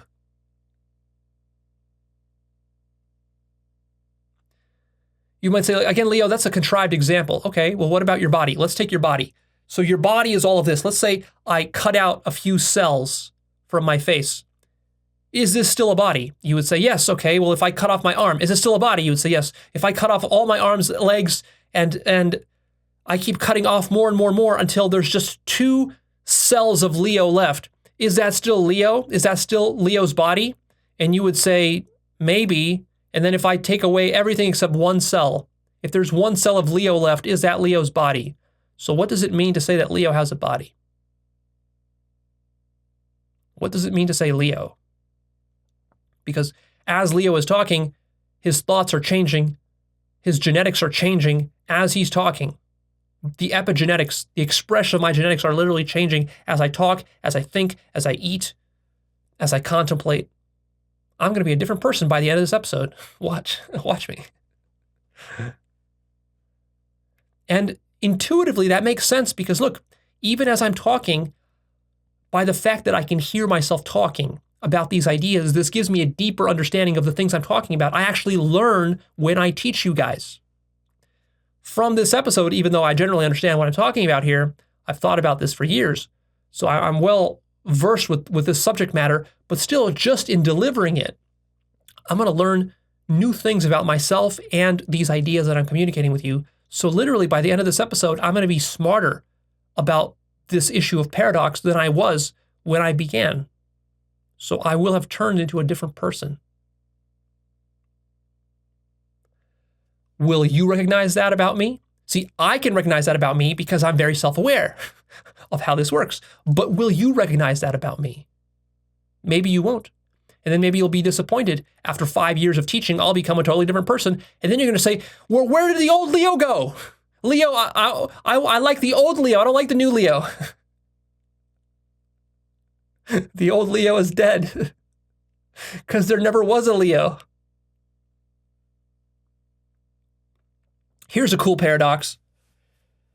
You have a magic genie lamp you find in the desert, and you rub it and out pops a genie, and the genie grants you 3 wishes. What do you wish for if you're very clever? You wish to the magic genie that none of your wishes come true. In this way, you mindfuck the magic genie. Because if the magic genie grants you your wishes, then he's not granting you your wishes. And that creates a glitch in the matrix. And yet, if the magic genie doesn't grant you your wish, that none of your wishes should come true, then he is granting your wish. And so the genie is damned if he doesn't, and damned if he does. That's a really good paradox. Here's one I recently learned from Kurt. I did an interview with Kurt Jaimungal on his channel, Theories of Everything. Go check out my 2-part interview with him. It's actually a very long, profound conversation we had. But anyways, in that conversation with him, he brought up an interesting paradox that I jotted down. It goes like this: if you're worried, you shouldn't be worried. And if you're not worried, you should be worried. So this is sort of a classic problem for neurotic people. It's like, Leo, should I be worried about my money situation? Well, if you're worried too much, that'll be a problem. And if you're not worried at all, then you should start to worry about your money situation. Because people who don't worry at all about their money situation have a very bad money situation. So for example, right now, where I am in my life, I don't worry about my money situation very much. But the only reason I don't worry is because I've spent my whole life worrying about it, which has motivated me to put a lot of things in place, get all my ducks in a row financially, such that now I don't have to worry about it. But that's the result of years and years of worrying about it. You see? There's the paradox of impermanence, which says that nothing is permanent except impermanence. There's the paradox of tolerance, which exists within politics and governance. It works like this. If society is absolutely tolerant, then it will tolerate the intolerant who will make society intolerant. You get that? So for example, if our society is so tolerant that we tolerate fascists because we're so democratic that we'll even allow fascists on social media and on TV, just complete free reign and carte blanche to fascists without checking them in some way. Well, what happens is that those fascists then can actually use the tools of democracy and healthy governance. They can use those tools to amass power, and then because those fascists themselves are intolerant, what they will do is then they will cut that off for everybody else, and then we will actually, paradoxically, end up in a very intolerant society, precisely because we were so lax and so tolerant about intolerance. Therefore, if you want a tolerant society, you have to actually be intolerant towards the intolerant. It's a mindfuck, huh? There's a similar paradox that comes with absolute freedom. I've discussed this in my episode about libertarianism, why libertarianism is nonsense. In that episode, I talked about how counterintuitive absolute freedom is. It's similar to this paradox of intolerance. It's if we have a society that only values freedom, the way that libertarians tend to want, the end result of that is going to be slavery. The end result of libertarianism, if it's enacted, is going to be slavery and totalitarian control. Why is that?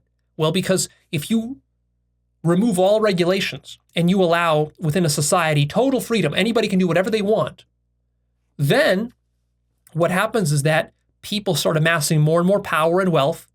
They start to create cabals and syndicates, larger collective constructs like corporations. Those corporations amass more power, more wealth, and they start to dominate and eat up other corporations until they have giant monopolies. And if you keep allowing that more and more without checking it in some way, then eventually what's going to happen is that one corporation will end up with so much money and a monopoly over every single industry, they will literally dominate and they will become the new government, except this government is not going to be democratically accountable because a corporation is not democratically accountable. So whoever owns all the stock in that corporation will be the de facto dictator and tyrant of the world in this system.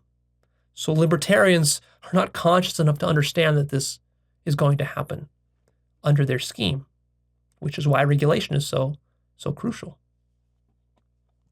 Now, of course, libertarians will deny all this and they'll say, "Oh, Leo, but our system doesn't allow for such a thing because it's oppressive. This would be too oppressive, and we have a rule that says that you're not allowed to use force against others against their will." But yeah, that you have those rules, but all those rules will be broken in practice, right? Nobody's going to abide by your stupid libertarian morals.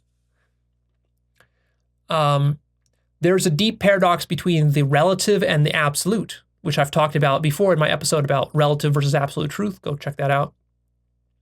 There's the paradox of skepticism, which goes like this. And actually, this is a profound self-reflection problem within skepticism, or a self-reference problem. Look, let's say I'm going to be the world's biggest skeptic. I'm skeptical about everything. I believe that if you're not skeptical to the nth degree, then you're deluded. Okay, so then I'm skeptical about everything. But then eventually, once I've exhausted my skepticism towards everything in the world, notice what happens. Now I have to turn it in on myself. Is it true that skepticism is a truthful way of understanding reality? And when I start to question that, I realize, what if it's not true? That skepticism is true. What then? And then in this way, skepticism destroys itself. This would be a valid and proper use of skepticism. But most skeptics, notice, most skeptics do not do this. Most skeptics only use skepticism as a weapon to attack other ideologies and belief systems, but not to question their own worldview. And so in this sense, they're missing the self-reflection. They're missing that self-reference move. And by missing that, they're not actually able to penetrate to the truth of reality or skepticism or philosophy. There's a similar paradox within nihilism. I've talked about this in my episode called Understanding and Coping with Nihilism. Go check that out, one of my best episodes. I give a full explanation of nihilism there, and I talk at length about this paradox. Look, the nihilist says that he believes in nothing, and the nihilist says that everything is absolutely meaningless. And because of this, reality is bleak, and that we must now destroy government and other institutions because all of it is meaningless. And maybe even I should kill myself as the ultimate conclusion of that. But hold on. Have you fully turned nihilism in on itself? Have you become nihilistic about your own nihilism? You would have to if you were a true nihilist. Because see, if you're going to say that everything is meaningless, you can't now be depressed about the fact that reality is meaningless, because depression is a meaning you're adding to reality. So if nihilism makes you depressed, you have to go further in your nihilism to the point where even your depression annihilates itself because depression is completely meaningless. People who are depressed are not nihilists. You can't be depressed if you're a true nihilist. Because as a true nihilist, nothing has any meaning. And therefore, what are you depressed about? You also then have no reason or excuse to attack social institutions or to destroy things, because the only reason to destroy things rather than to create things is if you find more meaning in destruction than in creation. You see? So in this way, nihilists fool themselves by not being fully self-aware. Notice, with skepticism, with libertarianism, with nihilism, what is the problem with all these different systems? They're not fully self-aware. They're partially self-aware, and this leaves something always that is missing. A similar paradox exists within postmodernism.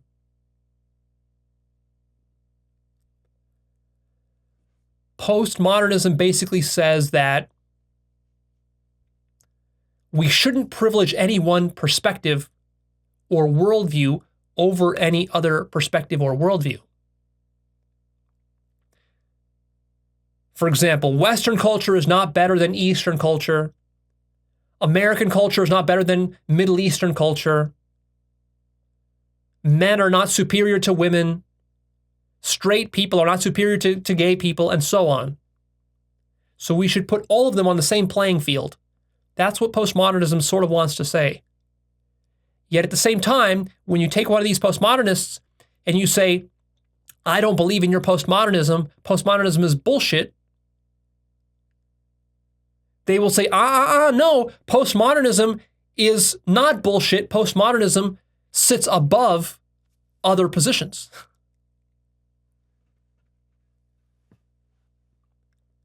But what if my position is that postmodernism doesn't sit above other positions? What if in my position, postmodernism sits below all other positions? See, a postmodernist would deny that. But by denying that, the postmodernist contradicts themselves. Go check out my episode called Jacques Derrida, Deconstruction and Non-Duality, where I talk about Derrida's work. And there's a paradox sort of within Derrida's work, although he's self-aware enough to see it, which is that, see, Derrida, with his postmodernist deconstructivist work, he's trying to point out that all of language is a lie. That's essentially, in a nutshell, what he's trying to do. If all of language is a lie, and by the way, science is language, so he would say, science is a lie because it's language.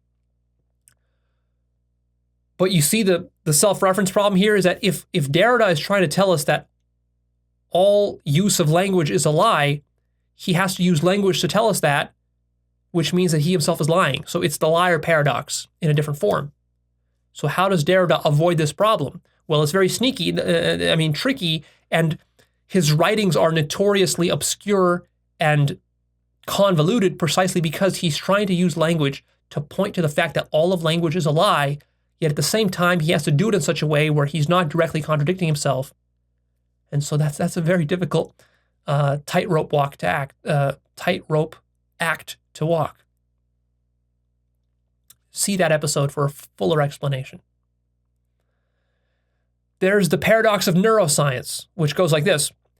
If human experience is caused by chemicals, which neuroscience says is true, then according to neuroscience, all of neuroscience is also caused by chemicals and is therefore just a hallucination.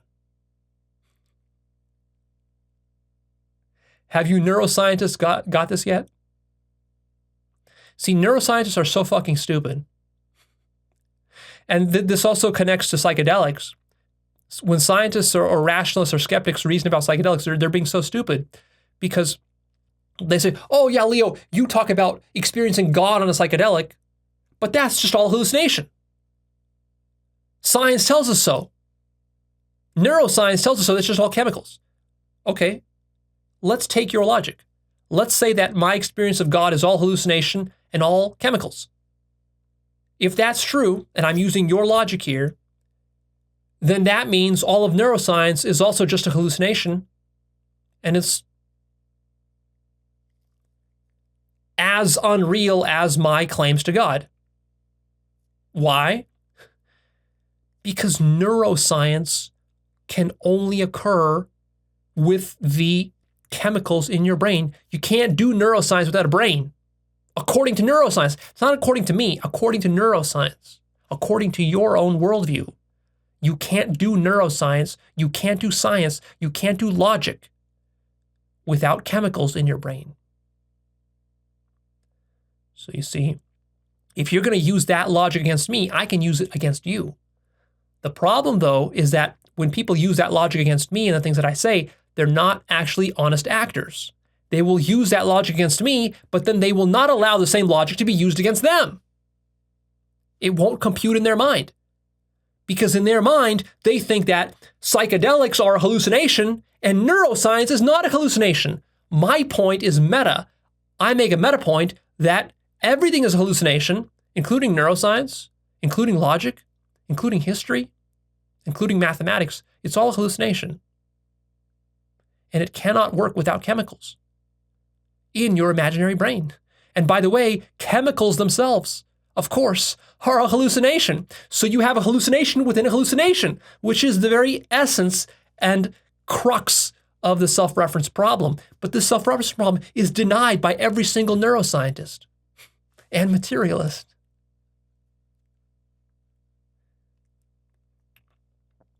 It would be funny if it wasn't so stupid. It's so fucking stupid.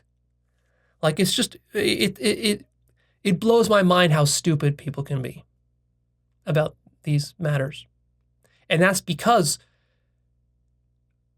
people can be otherwise rather intelligent and even high IQ, but when it comes to the self-reference issue, they're particularly dumb about self-reflection because they don't self-reflect. And the reason they don't self-reflect is because if they self-reflected, they would fucking die. Their whole worldview would collapse. So of course they don't self-reflect. That's not an accident. It's not an accident that everybody sucks at self-reflection. That's by design. If you didn't suck at self-reflection, you'd realize you're infinite. You'd realize you're God. And we wouldn't need to be having this conversation. I just have to look at you and you'd look at me and we'd be done. I wouldn't need to shoot hour-long videos explaining this stuff to you. There's the paradox of logic. It goes like this. If everything in logic must be proven, which is generally how logic works, but then what about logic itself? Logic itself as a scheme isn't provable. Because proof is something logic is doing. But if you expect everything to be provable, why are you accepting logic? Can you see that you're accepting logic on faith? You haven't proved logic, you've accepted it on faith, which is the definition of illogical.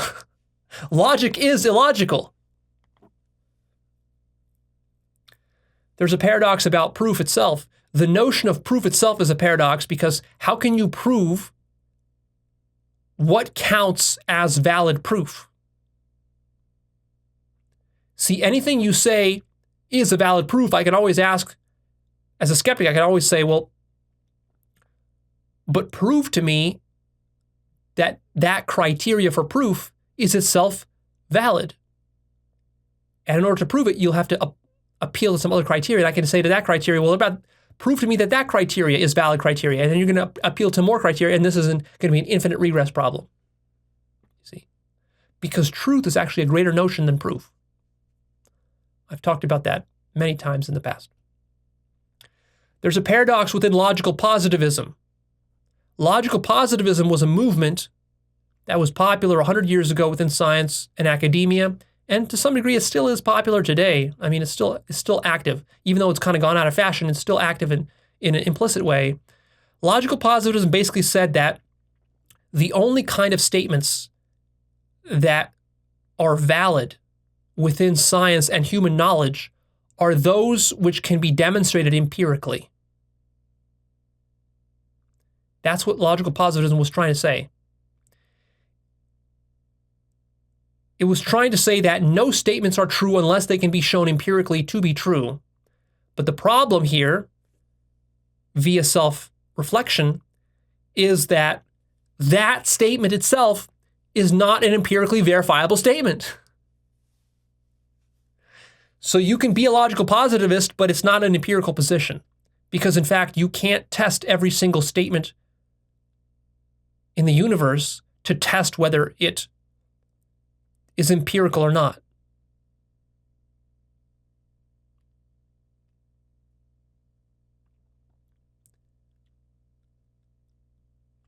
Logical positivism is not an empirically verifiable position.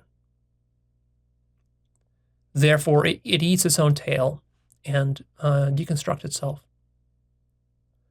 So in order to be a logical positivist, you have to deny self-reflection. And that's exactly what logical positivists did. You can use logical positivism on everything else, but you can't turn it in on itself. Otherwise, it collapses. This is true of every single conceptual, paradigmatic scheme that you can imagine. Every epistemic scheme will fall prey to this sort of self-reflection problem if you reflect deeply enough. But that is the key. You have to reflect deep enough, which most people are not willing to do because they suck at self-reflection, and that's because they don't want to self-reflect, because if they did, everything they believed would collapse, including science, mathematics, logic, and logical positivism, skepticism, and so forth. Then there's the paradox of selflessness. It goes like this. If being selfless gives me the greatest personal joy, am I then not being selfish?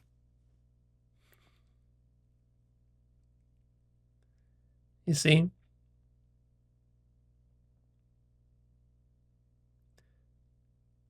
What if I loved being selfless more than anything else in the world? Would I not then be selfish if I was selfless?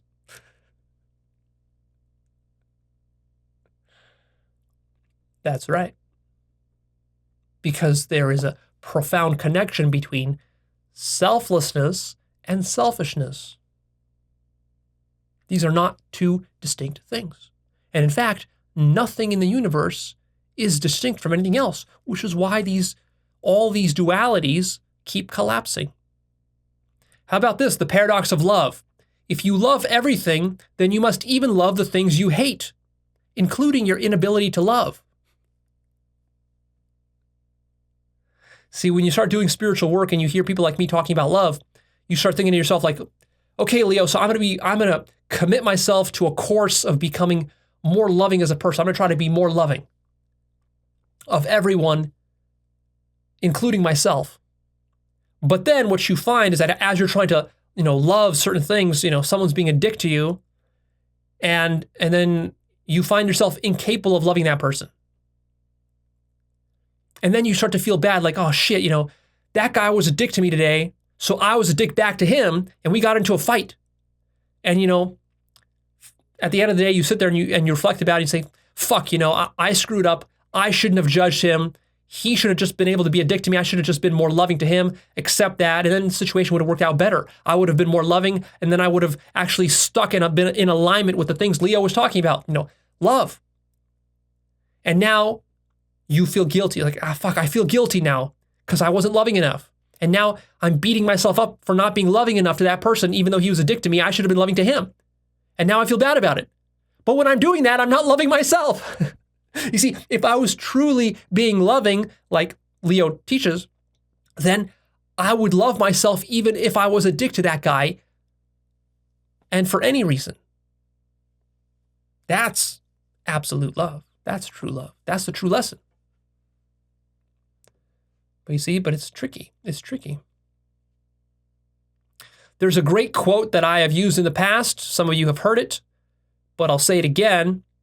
It's an old Zen saying. I love how beautifully paradoxical it is. It says, quote, "There is no path, but only a fool doesn't walk it." End quote.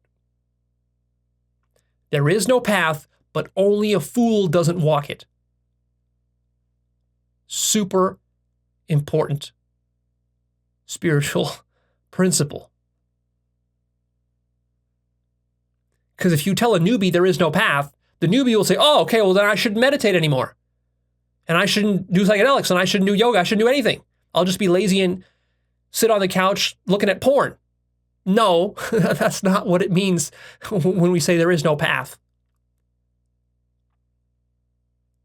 Walk the path that isn't there. There's a profound paradox about non-existence.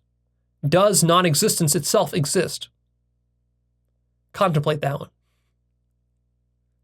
And of course, there's a profound paradox related to infinity and zero, or everything and nothing.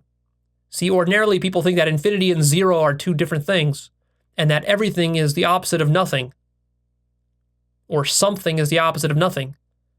But then, of course, when you become infinitely conscious and you collapse all distinctions and dualities, you realize infinity is zero, everything is nothing, something is nothing, they're identical.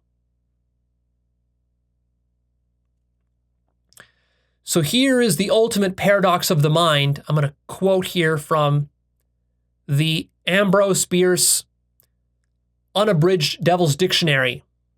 It defines mind as, quote, mind, a noun, a mysterious form of matter secreted by the brain. Its chief activity consists in the endeavor to ascertain its own nature, the futility of the attempt being due to the fact that it has nothing but itself to know itself with. End quote. I just love that. It's deliciously self-referential, deliciously paradoxical, deliciously strange loopy, which is exactly correct. The mind is a strange loop. You see, the mind creates simplistic categories to make sense of reality. These categories include man versus woman, matter versus antimatter, good versus bad, real versus fantasy, science versus religion.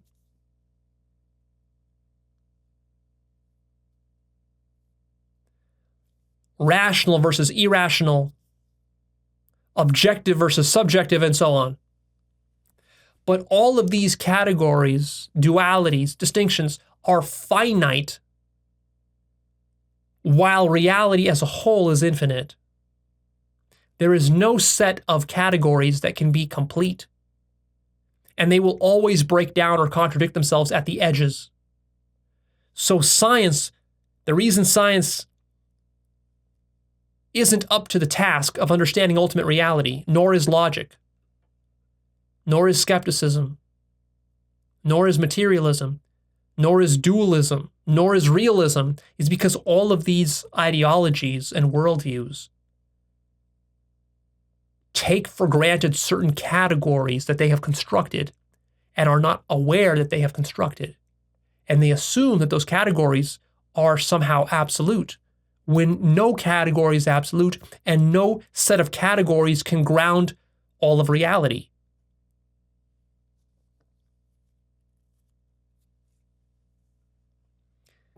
And this is being missed by all these different worldviews. And so science will always fail to grasp the ultimate reality because science is nothing more than a set of categories. And ultimate reality is not one set of categories. Ultimate reality is all possible sets of categories, including the category of non-science. By definition, science cannot grasp all of reality because science itself is merely a distinction within reality between science and non-science. So if you think all of reality is just science, you're missing the non-science. In fact, more of reality is non-scientific than it is scientific. And that's what you're missing.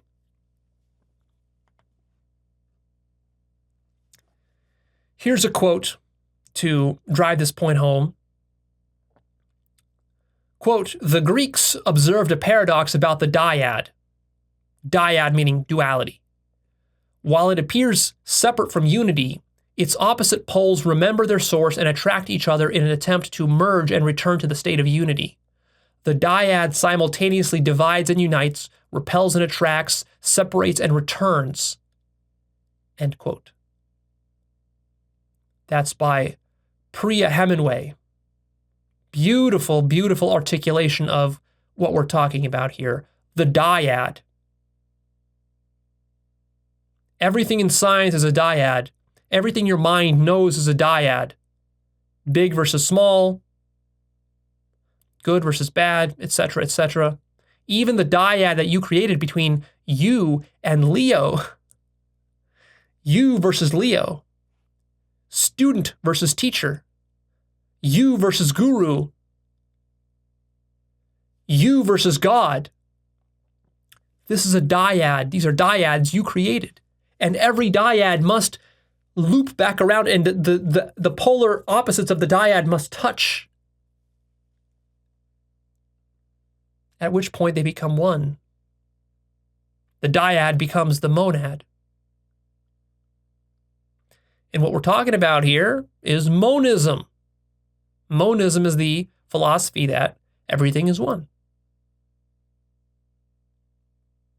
And because everything is one, everything is 2 and 3 and 4 and 5 and 6 and 7 and 8 and infinity. So, what I want you to deeply take away from this episode is that all mental constructions must be vulnerable to paradox. Why?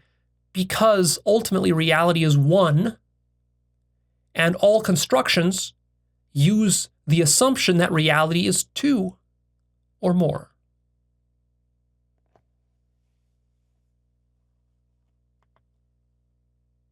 Any time that you assume reality is anything other than one, you're setting yourself up for contradiction and for paradox, as long as you're open-minded enough to look for it.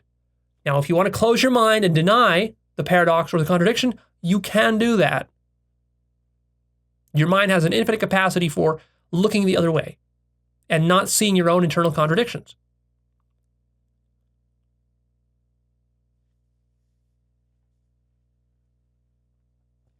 But then you should also contemplate the question of, wait a minute, why are we taking contradiction for granted? After all, non-contradiction versus contradiction is itself a duality. So there's an even deeper layer of self-reference problem here when we start talking about contradiction. Why is contradiction such a bad thing?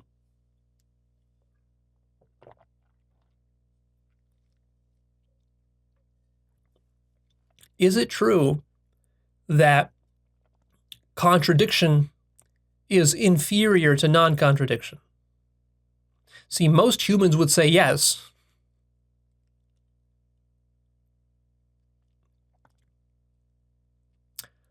But is that true from the absolute point of view? See, the reason that most scientists and academic types are marginalizing contradiction and demonizing contradiction is because contradiction breaks all formal systems. If you allow for a contradiction within any logical system, that means anything goes. You can literally prove anything in a logical system if contradiction is acceptable. Therefore, every logical system has to deny contradiction. Otherwise, all hell breaks loose. But you know what is another word for anything goes and all hell breaks loose? Infinity. Literally, all hell breaks loose means everything occurs. Infinity. Infinity is everything occurring. Now, most scientists and academics, when they see infinity in their math equations or in their work, they get scared because they can't now control infinity. They can't define infinity. They can't work with infinity. They can't use infinity to construct something. So they have to manipulate their work to hide the bursting forth of infinity or chaos in their systems and models. So scientists in practice, they don't like infinities because you can't crunch infinity. You can't put infinity into a calculator or into a computer. It's going to break it.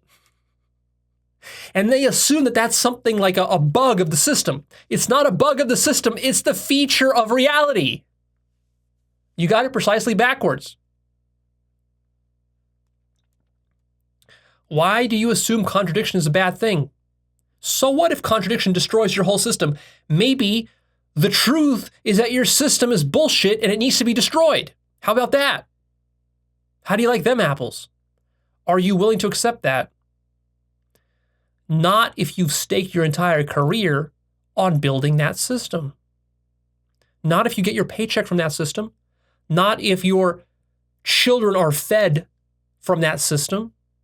Not if your electric bill is paid by that system. Not if your intellectual ego is supported by that system. Have you considered the possibility, what if reality is contradictory? See, you assume reality is not contradictory, but how do you know that? Can you see that that should be an empirical question that you have to ask and then go and actually research? You can't know this question a priori. But most people assume it a priori. They don't actually test it. They just assume it. And that turns out to be a big fucking mistake. The contradiction of your symbolic systems is not in any way a bug of reality. It is the key feature of reality because it's those contradictions within your symbolic systems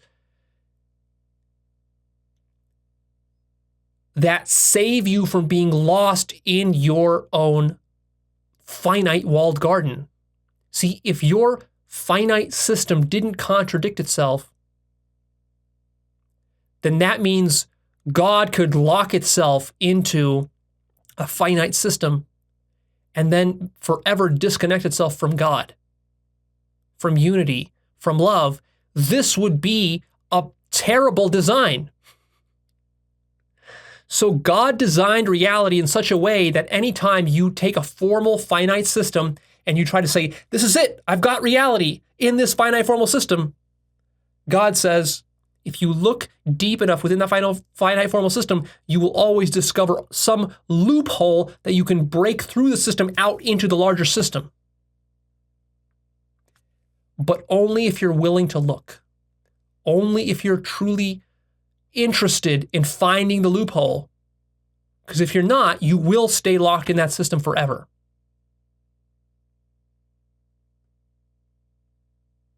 So another way to frame it is contradiction is when finity tries to grasp infinity and it fails.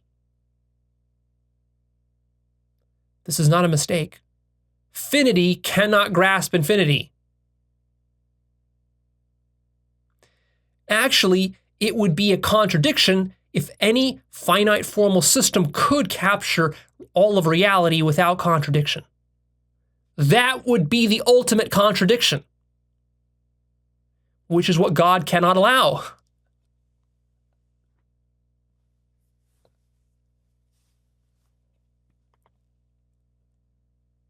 Paradox is a sign from God that all division must end in unity.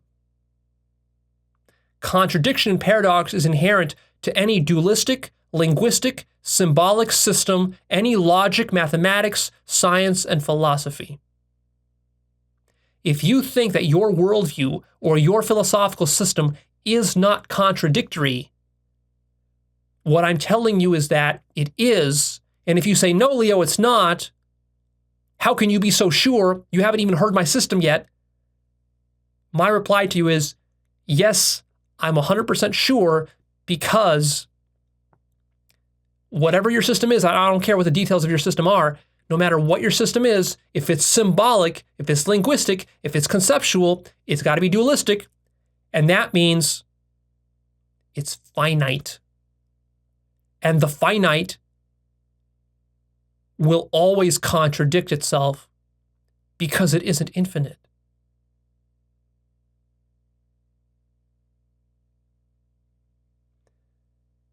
Do you understand the profundity of what I just said? I have given you the master skeleton key that will unlock every single conceptual lock that exists in the human mind.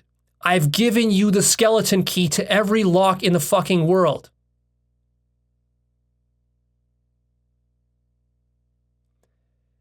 If you're wise enough to understand what I said, and it's not difficult to understand what I said, but you have to really grok it, which means you have to be very open-minded about what I'm saying, and you have to be very detached from all of the other systems that you're attached to. See, you have some sort of pet theory, pet worldview, whether it's a religious one, atheistic one, rational one, whatever it is, logical one, skeptical one, scientific one. You're attached to that.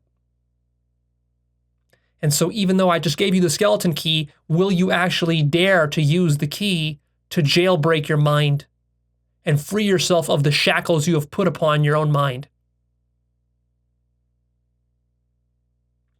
Do you dare to do that? And what kind of crazy things will you discover outside of that walled garden that you've been constructing your whole life? What kind of monsters and dragons lurk in the sea of chaos beyond your little walled garden? Madness lurks there. The dragon of chaos lurks there. Be careful or he'll bite your ass.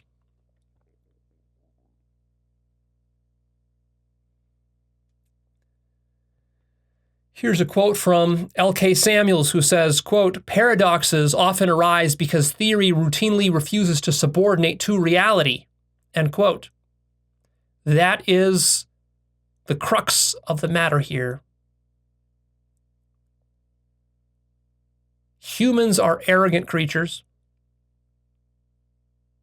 And what I'm talking about, it might sound like what I'm talking about is intellectual arrogance. Actually, it's not. I am speaking from a position of deep epistemic humility. The deepest epistemic humility is to acknowledge to yourself definitively and conclusively and absolutely that all of your theories about reality are not going to be sufficient to grasp all of reality, and therefore you must be humble and you must subordinate your theories to reality itself.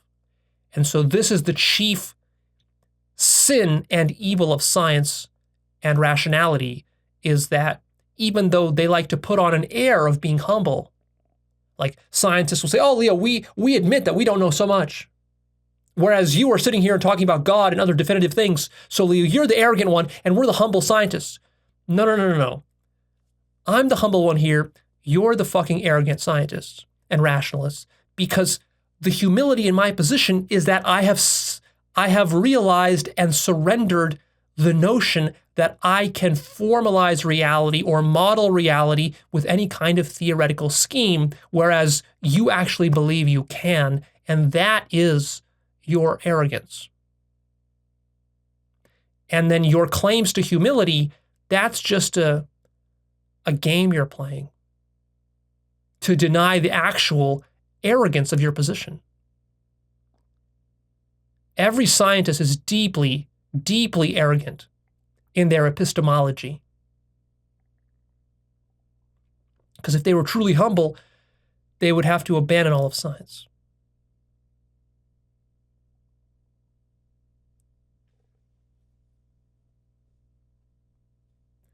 Now you might wonder, but Leo, why? Why must theory always be insufficient to grasp reality? Because theory is always a subset of reality and not the whole of reality.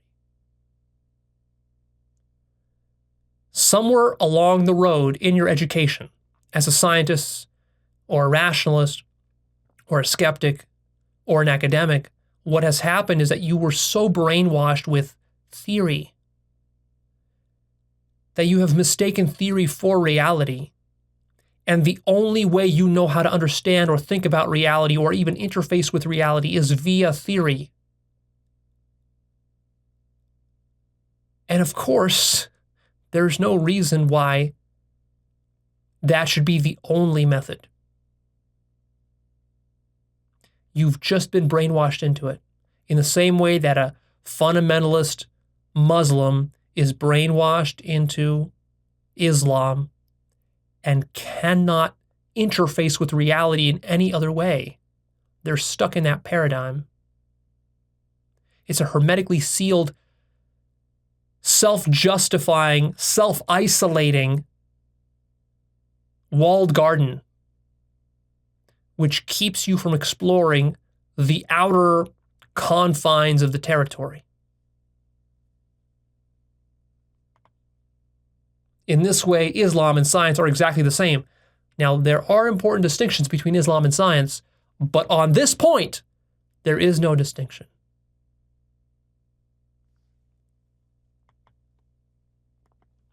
Now, this question of mystery becomes very important. We've talked about it a little bit earlier where I talked about demystification, that bias to demystify all of reality. But you see, what if reality is a mystery fundamentally? What does mystery mean, actually? Go look up the word mystery in the dictionary. It'll be illuminating for you. After you do that, here's a little bit more of the full picture for you of how profound mystery is, this question of mystery. Don't take this lightly. See, when we say that reality is a mystery, usually people think like, oh, well, that just means like we haven't done enough science on it. If we do enough science on it, it'll stop being a mystery. No, that's not what I mean. When I say reality is a mystery,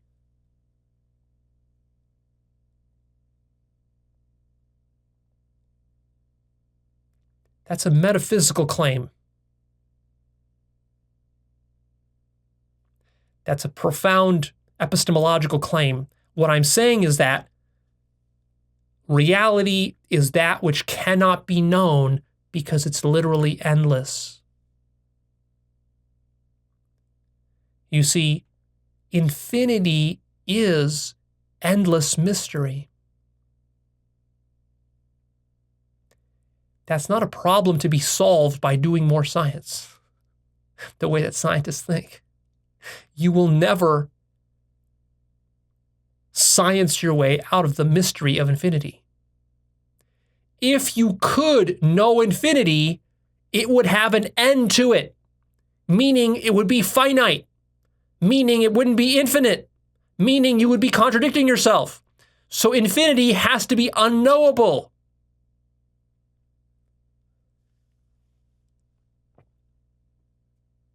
And so ultimately what has to happen here is that there needs to be a profound collapse between the duality of knowledge and being or grounding.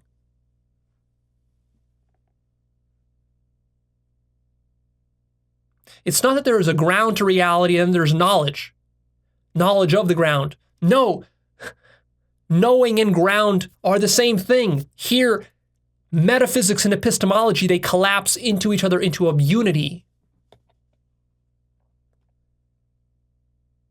And then you're in non-dual, non-symbolic, absolute God consciousness. So paradox threatens science because it forces science then to admit that there are other domains outside of science which are valid, legitimate, and worthwhile to study. But see, science wants a monopoly on truth, a monopoly on reality. Science wants to say that, hey, guys, we got all this. Everything that's real and true and factual and objective, it exists within the confines of our walled garden that we've been curating carefully over the centuries. And then paradox says, no, that's not true. So science is playing a game where it's trying to deny validity to other domains outside of science. Science cannot acknowledge other ways of knowing because that makes science insecure about itself. That makes science wonder like, well, maybe I'm not superior to other schemes. Maybe I'm not better than religion. Maybe I can learn something from religion or from spirituality or from the New Agers or from UFO phenomena or from paranormal phenomena or from psychedelics. But see, science is too arrogant to have this kind of epistemic humility, to learn from sources outside of itself because it wants to be king.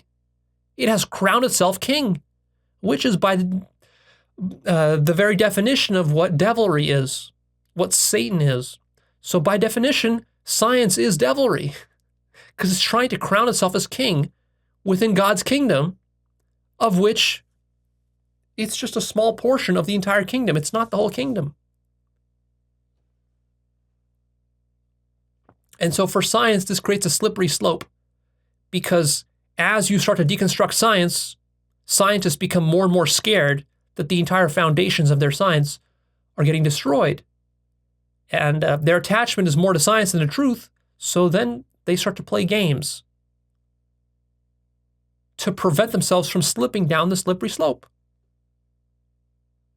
Which is why if you go show to some scientists or academics my 3-part series on deconstructing the myth of science, they're not going to sit through and watch the whole thing and grok it and then actually use the wisdom that's contained in that 3-part series. They're gonna try to dispute me or write snarky comments, or they'll just turn it off. They won't finish watching it. Why not? Because it's too threatening. I'm not kidding. You will realize if you take that series seriously, you will realize that all of science is a myth. It's something you're imagining. And furthermore, the rational mind fears paradox. It's not just science, also the rational mind. Why? Because paradox breaks rationality. It exposes the limits of rationality as a paradigm. The rational also has a bias to demystify everything. And paradox reveals that rationality is not all-encompassing. There are many irrational and irrational aspects to the universe, which rationalists are in denial about because they want everything to be rational, because they just assume that everything is rational. But why would you assume everything is rational? See, the paradox here, it's so funny. The paradox is that it's actually irrational to be stubbornly rational. Notice the strange loop of this. This isn't an accident. All right. This is the first part of this. I'm going to take a quick intermission here for a little break, and then I'll be back in a second to finish this up. All right, let's continue. I have a series of profound quotes for you about this whole topic that we've been discussing. So here we go. It's a collection of various authors and thinkers and philosophers. So here's the first one, quote, "The commonest kind of trouble is that the world is nearly reasonable, but not quite. Life is not an illogicality, yet it is a trap for logicians. It looks just a little more mathematical and regular than it is." End quote. That's from G.K. Chesterton. Furthermore, quote, "If you follow reason far enough, it always leads to conclusions that are contrary to reason." End quote. By Samuel Butler. And also, quote, "Relying on words to lead you to the truth is like relying on an incomplete formal system to lead you to the truth. A formal system will give you some truths, but a formal system, no matter how powerful, cannot lead to all truths." End quote. From Douglas Hofstadter. Also, quote, "Reason is limited in that it does not afford the capacity for the discernment of essence or the critical point of a complex issue, and generally disregards context. Reason does not itself provide a guide to truth. It produces massive amounts of information and documentation, but lacks the capability to resolve discrepancies and data and conclusions. All philosophic arguments sound convincing on their own. Although reason is highly effective in a technical world where the methodologies of logic dominate, reason itself, paradoxically, is the major block to reaching the higher levels of consciousness, and transcending this level is relatively uncommon in our society." End quote. That's from David Hawkins. And also, quote, in our modern world, we have inaugurated the reign of a dull bourgeois rationalism, which finds some inadequate reason for all things in heaven and earth and makes a god of its own infallibility. End quote. By John Buchan. And also, quote, beware of him in whom reason has become the greatest and most terrible of passions. End quote. By Freeman Dyson. And also, quote, the supreme function of reason is to show man that some things are beyond reason. End quote. By Blaise Pascal. So, these are what some of our greatest thinkers and philosophers who have gone into the trans-rational domains have to say about reason and logic. This is what people who are stuck in rationalism and reacting against pre-rational worldviews do not yet comprehend. And so if you're stuck in the rational paradigm and you're fretting over the pre-rational and you think that what I'm trying to teach you here is the pre-rational, you're not getting that there's a step beyond the rational, which is the trans-rational, which is where I'm speaking to you from. But you need to be wise enough to see that distinction. Otherwise, you're going to fall into the pre-rational, trans-rational fallacy. So, actually, logic and reason secretly rely on intuition and infinite intelligence to actually do the heavy lifting. This is the big takeaway from Gödel's work. There's something more fundamental at work when you are doing mathematics and when you are logicking reality than merely your logic. You have to ask yourself, what is the source of logic? What makes logic function at all? And that would be actually intuition or infinite intelligence.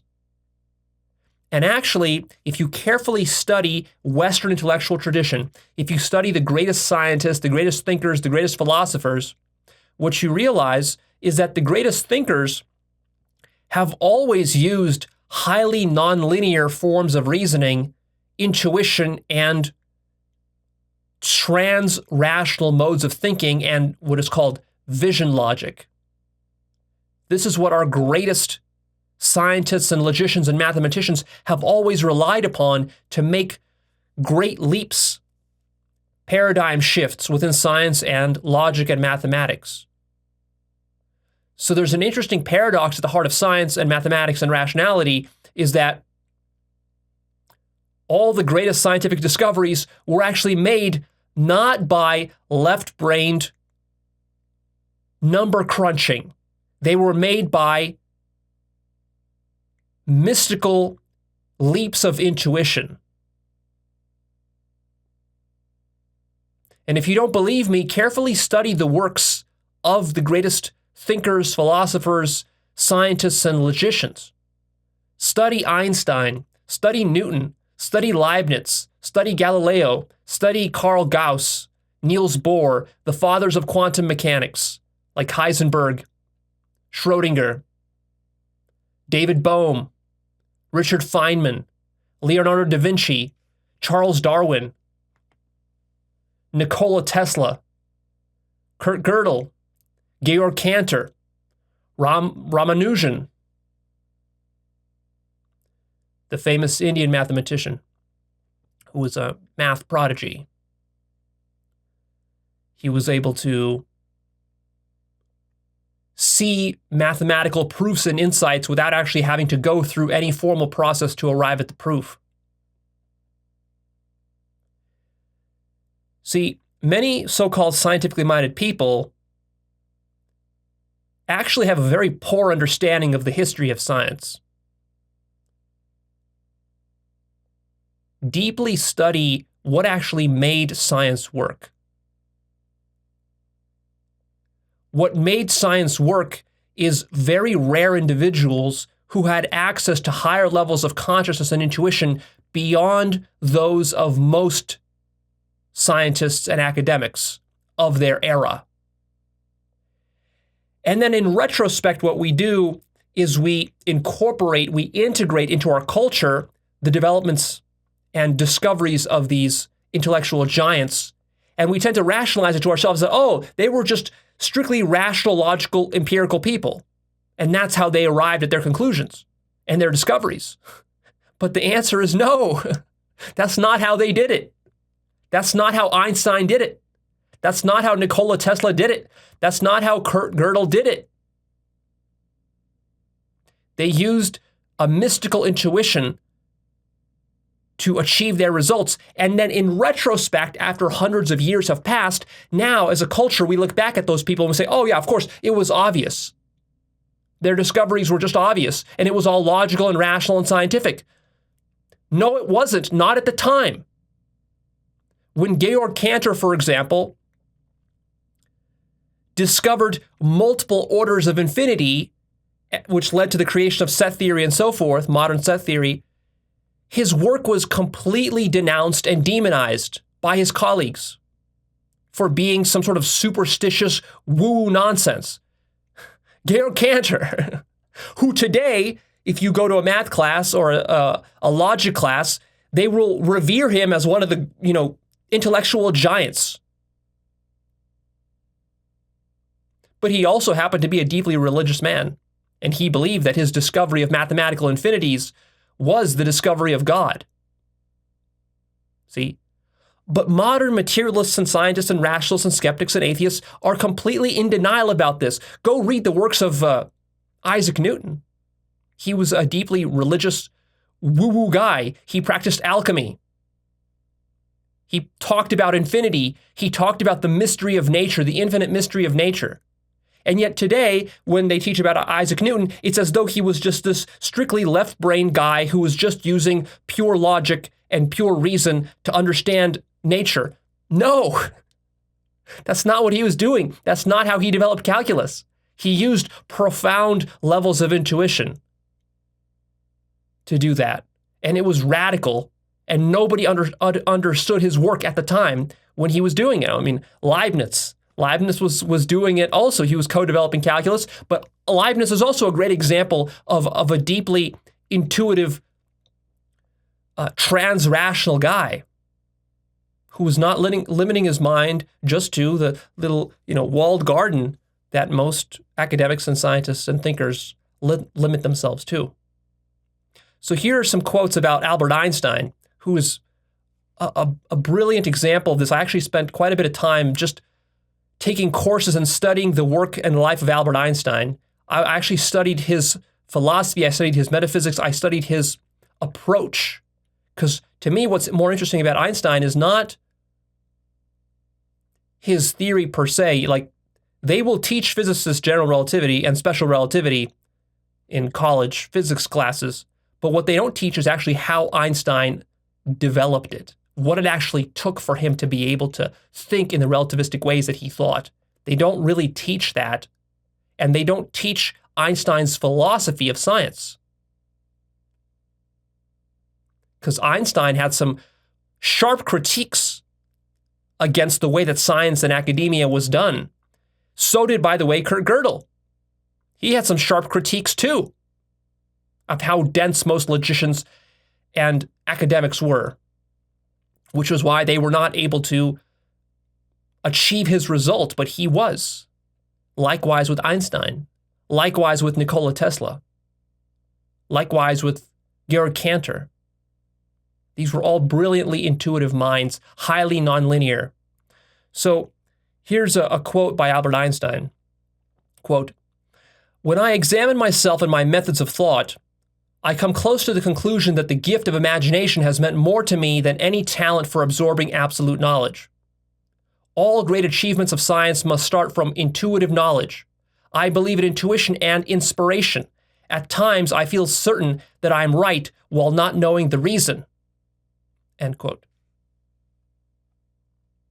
You see, but many of today's academics and scientists would actually outlaw this method of doing science. They call this woo.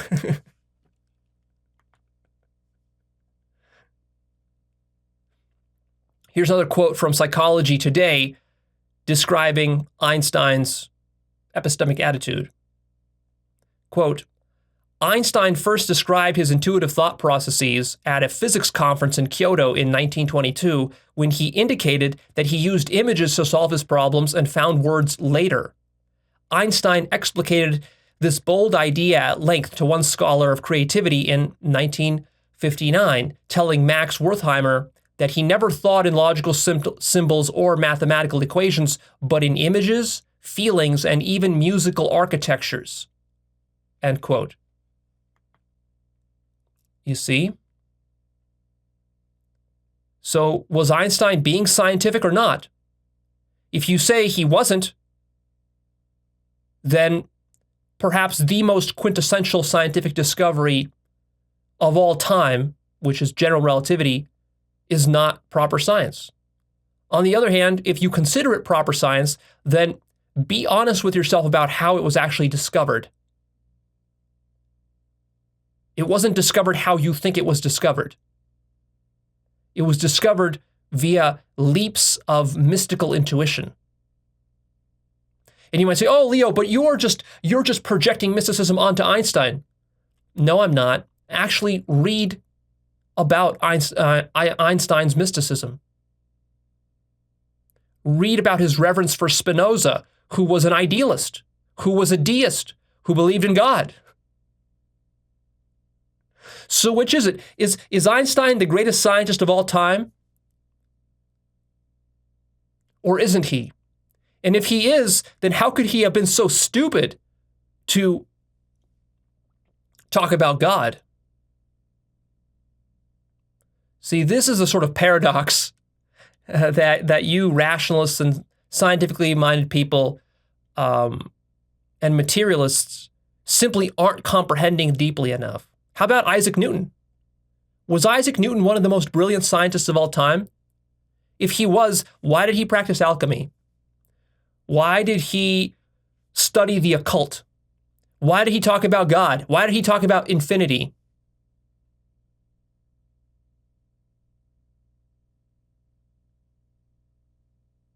See, today's scientists and materialists think that, oh, well, yeah, Leo, sure, Einstein and Newton, they got some things right, but other things they got wrong. They were stupid in other areas. Were they really stupid in other areas, or are you stupid in other areas? Be careful about confusing your stupidity for their stupidity. And now I want to quote a little bit about Ramanujan, who was this brilliant Indian Hindu prodigy in mathematics. He developed some of the greatest discoveries in mathematics that were basically considered impossible by his colleagues and the world's greatest mathematicians. But what's even more amazing is how he did it. So here's a quote about that. Quote, a deeply religious Hindu, Ramanujan credited his substantial mathematical capacities to divinity and said that the mathematical knowledge he displayed was revealed to him by his family goddess. He had visions of scrolls of complex mathematical content unfolding before his eyes. He once said, quote, an equation for me has no meaning unless it expresses a thought of God, end quote. That's from Wikipedia. Furthermore, quote, suppose that we rate mathematicians on the basis of pure talent on a scale from 0 to 100. Hardy was Ramanujan's colleague and advisor in the UK. Hardy gave himself a score of 25.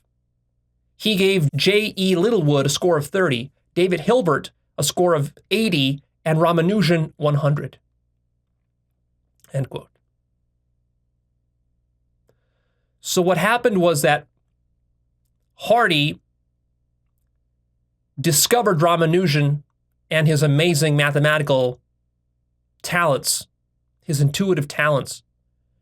And then he brought Ramanujan over to the UK to work in their universities, to help him to make groundbreaking discoveries within mathematics. Unfortunately, Ramanujan fell ill and died at a very young age, like in his late 20s or early 30s.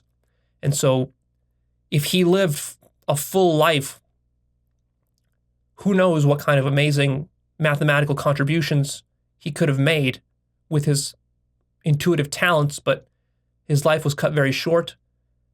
But even so, he was still able to make incredible contributions to mathematics and is considered one of the greatest mathematicians of all time. And if you want a little bit more about that, go check out the movie called, you can find this on YouTube, it's a free movie you can watch, called The Man Who Knew Infinity. It's a biography, basically, a very well done biography of Ramanujan. I'm going to post a link down below the video, and I'm going to also post a link on my blog. So check that out. I highly recommend you watch this movie because it'll get you to understand what I'm pointing to with this entire conversation. I'm pointing to something very profound, and I'm afraid that many of you guys will not grasp it. You'll miss it. You'll miss the profundity of what's being said here. So watch that movie. It'll help you to integrate what I'm teaching here at a deeper, more emotional, more intuitive level for you. So it's not just purely rational.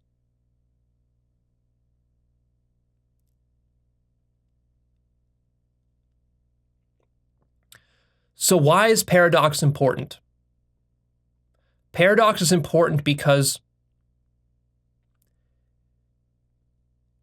a proper understanding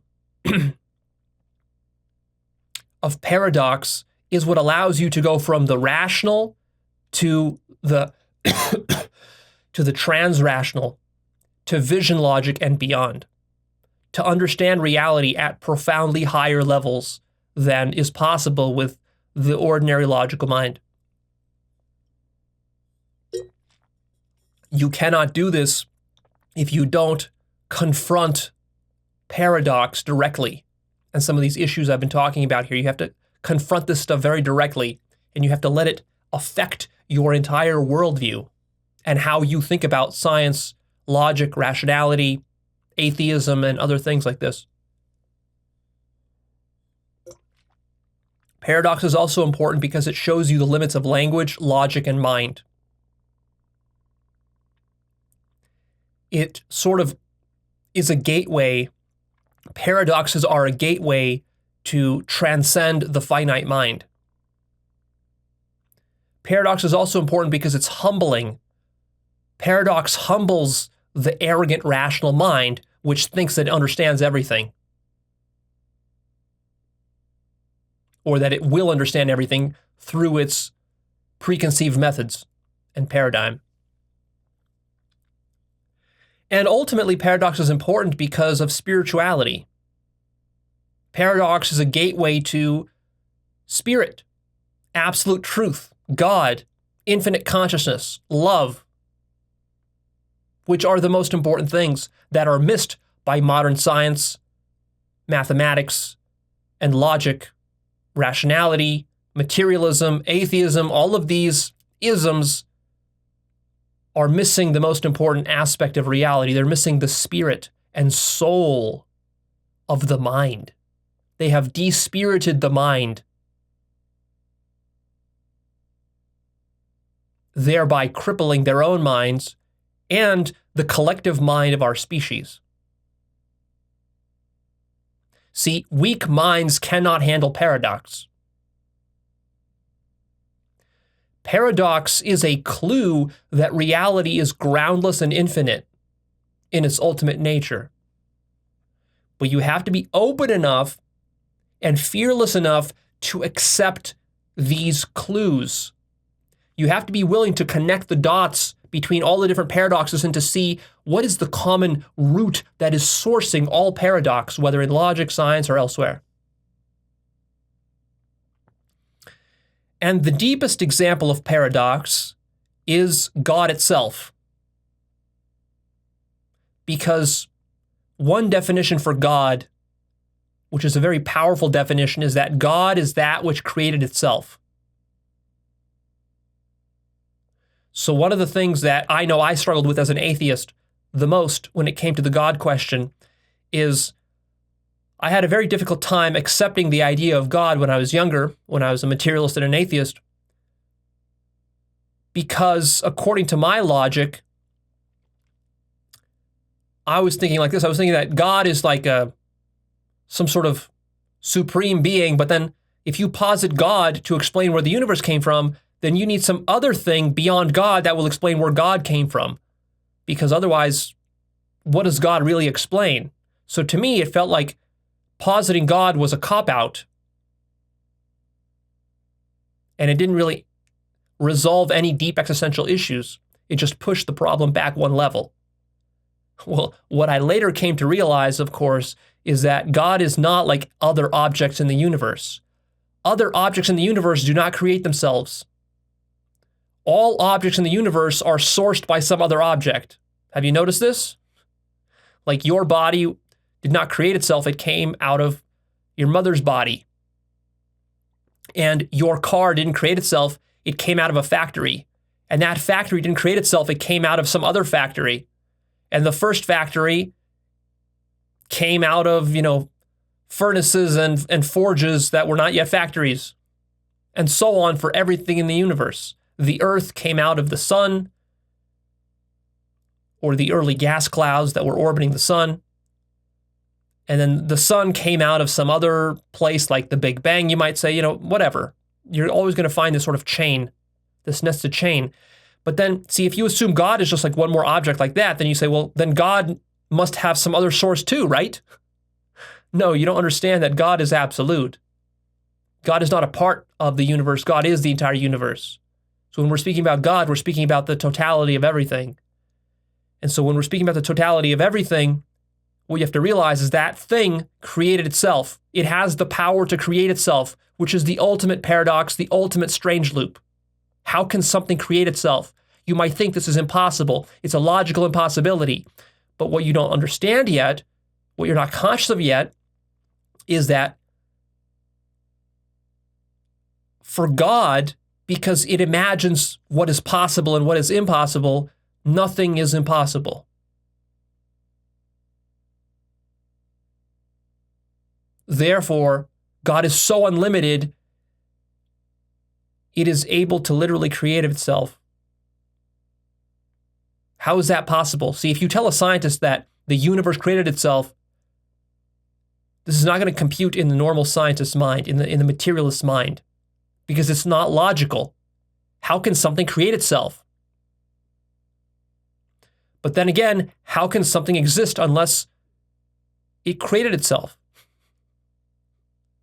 Where else could the universe come from other than from itself?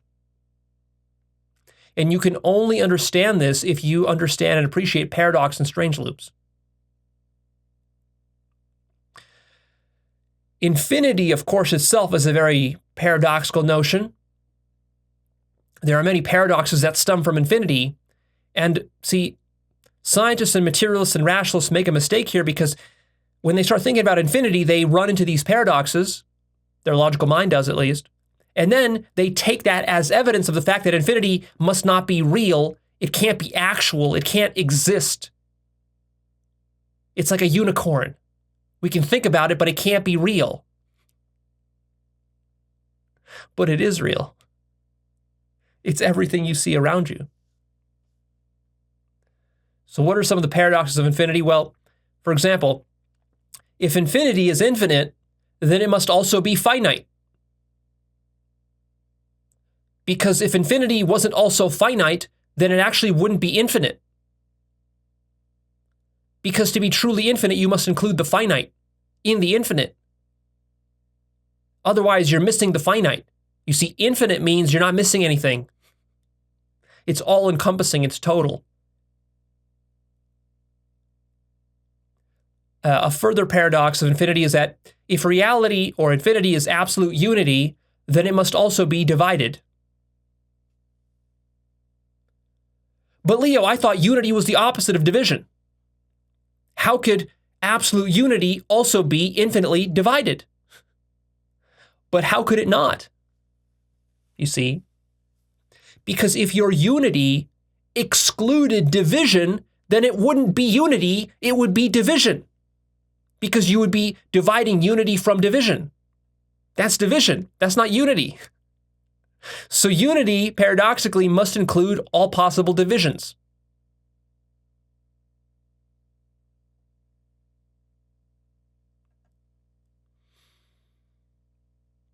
So there are interesting paradoxes here, such as, how could God have created itself? That seems logically impossible.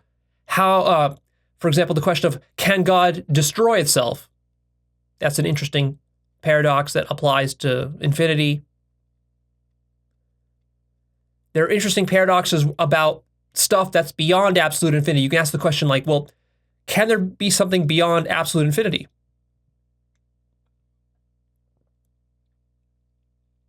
And you can think about that and play interesting games with yourself. And as soon as you imagine something beyond absolute infinity, you have to reincorporate it within absolute infinity, because absolute infinity is absolute. But then you can keep imagining stuff beyond, and then you have to keep reincorporating it.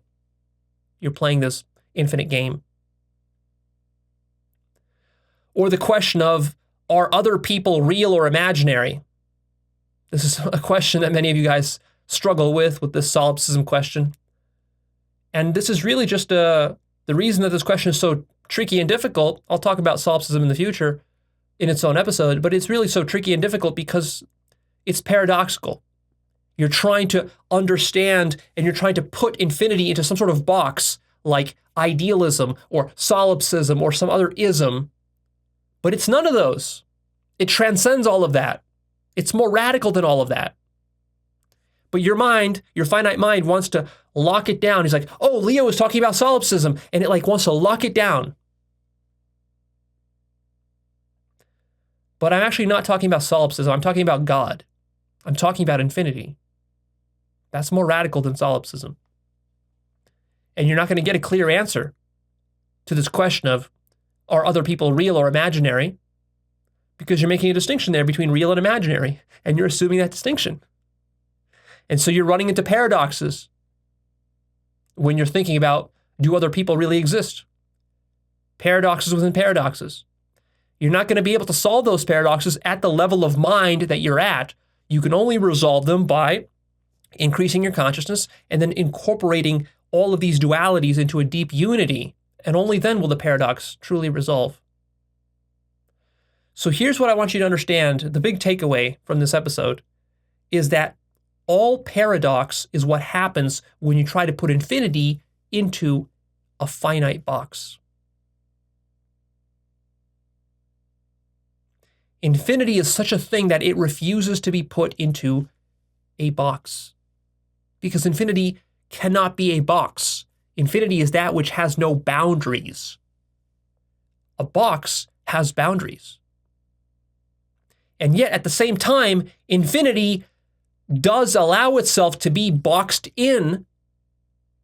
It's just that that's one box out of an infinite number of different boxes. There are an infinite number of ways that you could box infinity, and yet none of them are the entirety of infinity. You could box infinity as science, as mathematics, as logic, as Islam, as the New Age, as Christianity, as Buddhism, as Hinduism, as Judaism, as Nazism, as postmodernism. You see? And this keeps going. It keeps going forever. So what you have to understand is that if absolute truth is ever spoken, it will always sound paradoxical. But the mistake people make is that when they hear paradoxical, contradictory speech about absolute truth, they hear it and they say, ah, that's contradictory, therefore it must be false. No! This is not a mistake. Stop thinking this is a mistake. Absolute truth must be self-contradictory whenever it's spoken, or thought about, or modeled, or systematized in any way. If you try to put absolute truth into an equation, your equations will break. If you try to hold absolute truth in your mind will break. If you try to capture absolute truth into language, your language will break.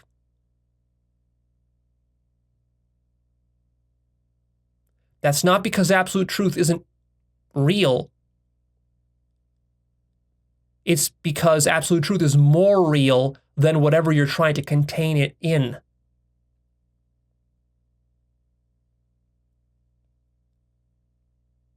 So be careful about that mistake. Here's an analogy to help you out. You've seen maps of the Earth. The classical map of the Earth is the Mercator projection, where you see the continents laid out. But if you compare the Mercator projection to an actual globe, you'll find that the size of the continents are significantly distorted in the Mercator projection. Because the Mercator projection is trying to take a three-dimensional object, which is a globe, and project it and map it onto a two-dimensional surface. And this is impossible to do. It's an impossible task. And yet, the task is still attempted, and it's still useful. If you look at a Mercator projection, if you look at the size of Greenland or Antarctica and compare it to Africa or to Europe, you'll see that Greenland looks as though it's the size of Africa or Europe. And when I was a kid, I actually thought Greenland was that big. But then when you look at a globe, you see how small Greenland is. The Mercator projection distorts the size of continents, especially towards the top and bottom poles, the North and South Pole. So if you want to really understand the Earth, you have to look at a globe. You have to work with globes. And also, if you take a Mercator projection and you try to actually use like a ruler to measure distances between points on a Mercator projection to like see where your airplane flight is going to be, if you've ever done this, you think like, flying from Los Angeles to Russia, for example, to Moscow, you might think that, you just take a ruler on a Mercator projection, you just draw a straight line from Los Angeles to Moscow, and it's like a straight line that goes like this, kind of like maybe at a 45-degree angle. But then if you actually look at the flight paths of airplanes that fly from Los Angeles to Moscow, you see that they fly in a completely different direction when they're flying. They don't fly over those countries you thought you would fly over if you were going to just do a straight line on a Mercator projection. They fly across the North Pole because that's actually the shorter route on an actual globe surface, which is what the Earth is. And so the actual flight paths of airplanes, when you take them, are very different from what you thought they would be by looking at a Mercator projection. So something analogous to this is going on when you are talking about absolute infinity or God.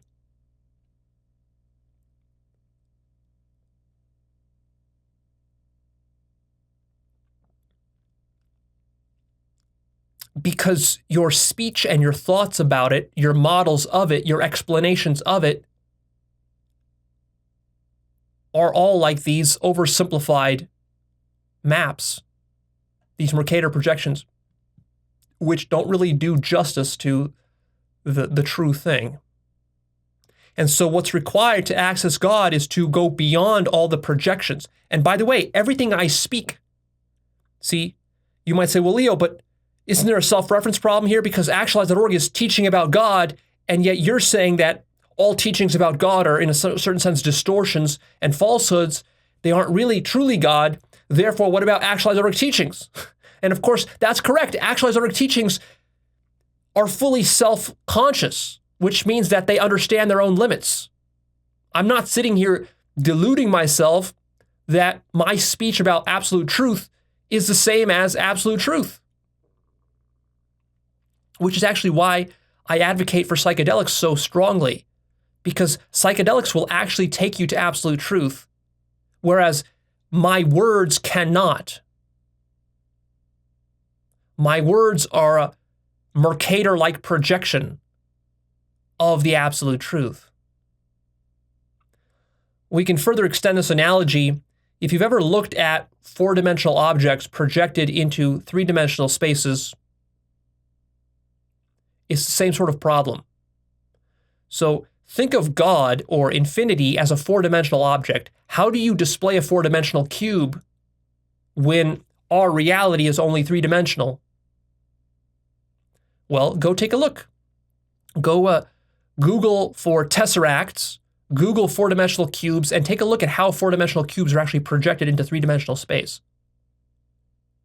And try to understand, from looking at three-dimensional projections of a four-dimensional hypercube, tesseract, try to actually get an intuitive grasp of what the actual tesseract is, the four-dimensional thing, because what you see depicted in three-dimensional drawings are not the tesseract.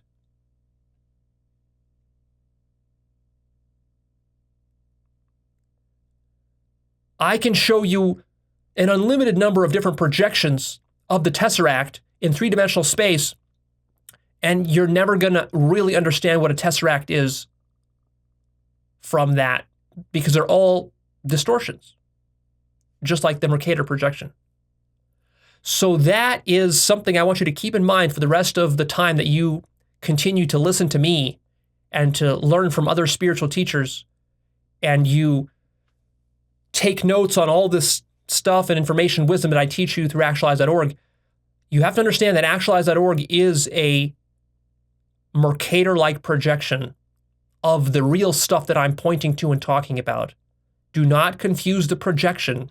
Do not confuse the teachings for the actual thing that is being pointed at.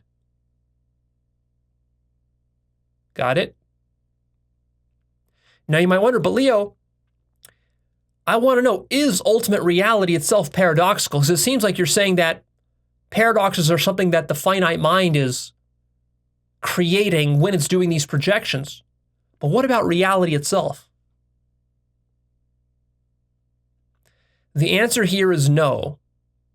Ultimate reality is not paradoxical because it is infinite and it's conscious of its own infinitude, and the contradictions only arise when you try to take infinity and you try to put it into some kind of symbolic system, some finite system, like math, language, logic, reason, explanations, a religious framework, a scientific framework, a materialist framework. That's when you get the contradictions and paradoxes. So in other words, what I'm saying is that if you actually stop your mind, stop it from thinking, the paradoxes will disappear. But if you're addicted to thinking, if the only way you know how to interface and understand reality is through thinking, then do you see the problem there? You're always going to be fighting and wrestling with these paradoxes and contradictions within your own mind. It's going to be a never-ending struggle. You're going to have to either confront them or you're going to have to somehow avoid them and play a game of denial about them. However, at the same time, since infinity contains all finite domains, infinity is, at the same time, paradoxical. So the paradox of infinity is that infinity is not paradoxical and infinity is paradoxical. You see, because paradox is a feature of the finite mind, but the finite mind is a feature of the infinite mind.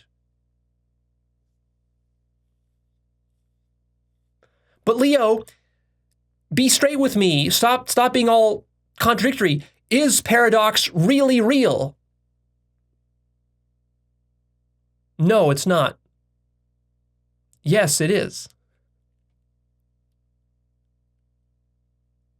There's a great quote by Meister Eckhart, the Christian mystic, who says, quote, "Only the hand that erases can write the true thing." End quote.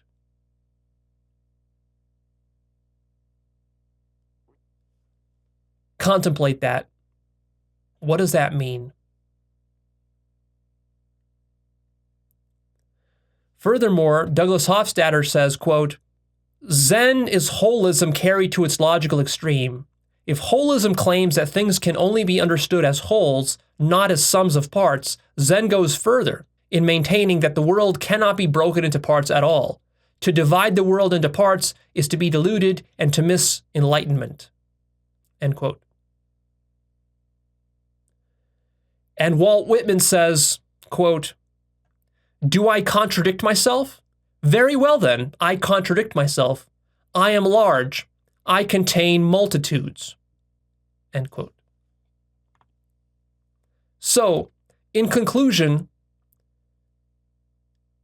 what I want you to remember for as long as you watch my content and you listen to me is that everything I ever say to you is only relatively true. It is true assuming a certain point of view,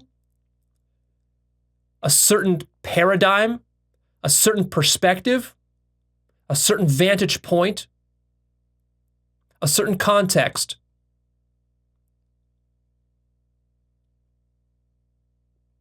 A certain goal that I have in teaching you something for your own benefit.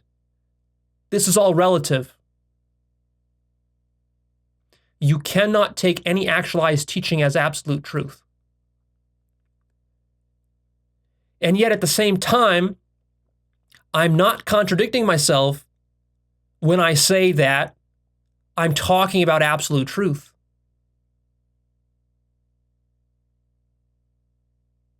Do you get it?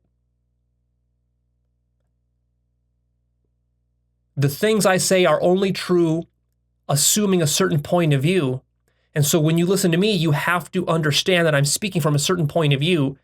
And for you to understand, you have to recognize what that point of view is and try to stand within that point of view. Otherwise, the things I'm saying are not going to make sense to you. This is relativity at its purest. I cannot give you a precise articulation of reality. And the reason that is because reality is infinite. If you think anyone can give you a precise articulation of reality, you're a fool. And you haven't understood the communication in this episode. So contemplate, contemplate, contemplate, contemplate until you finally get it.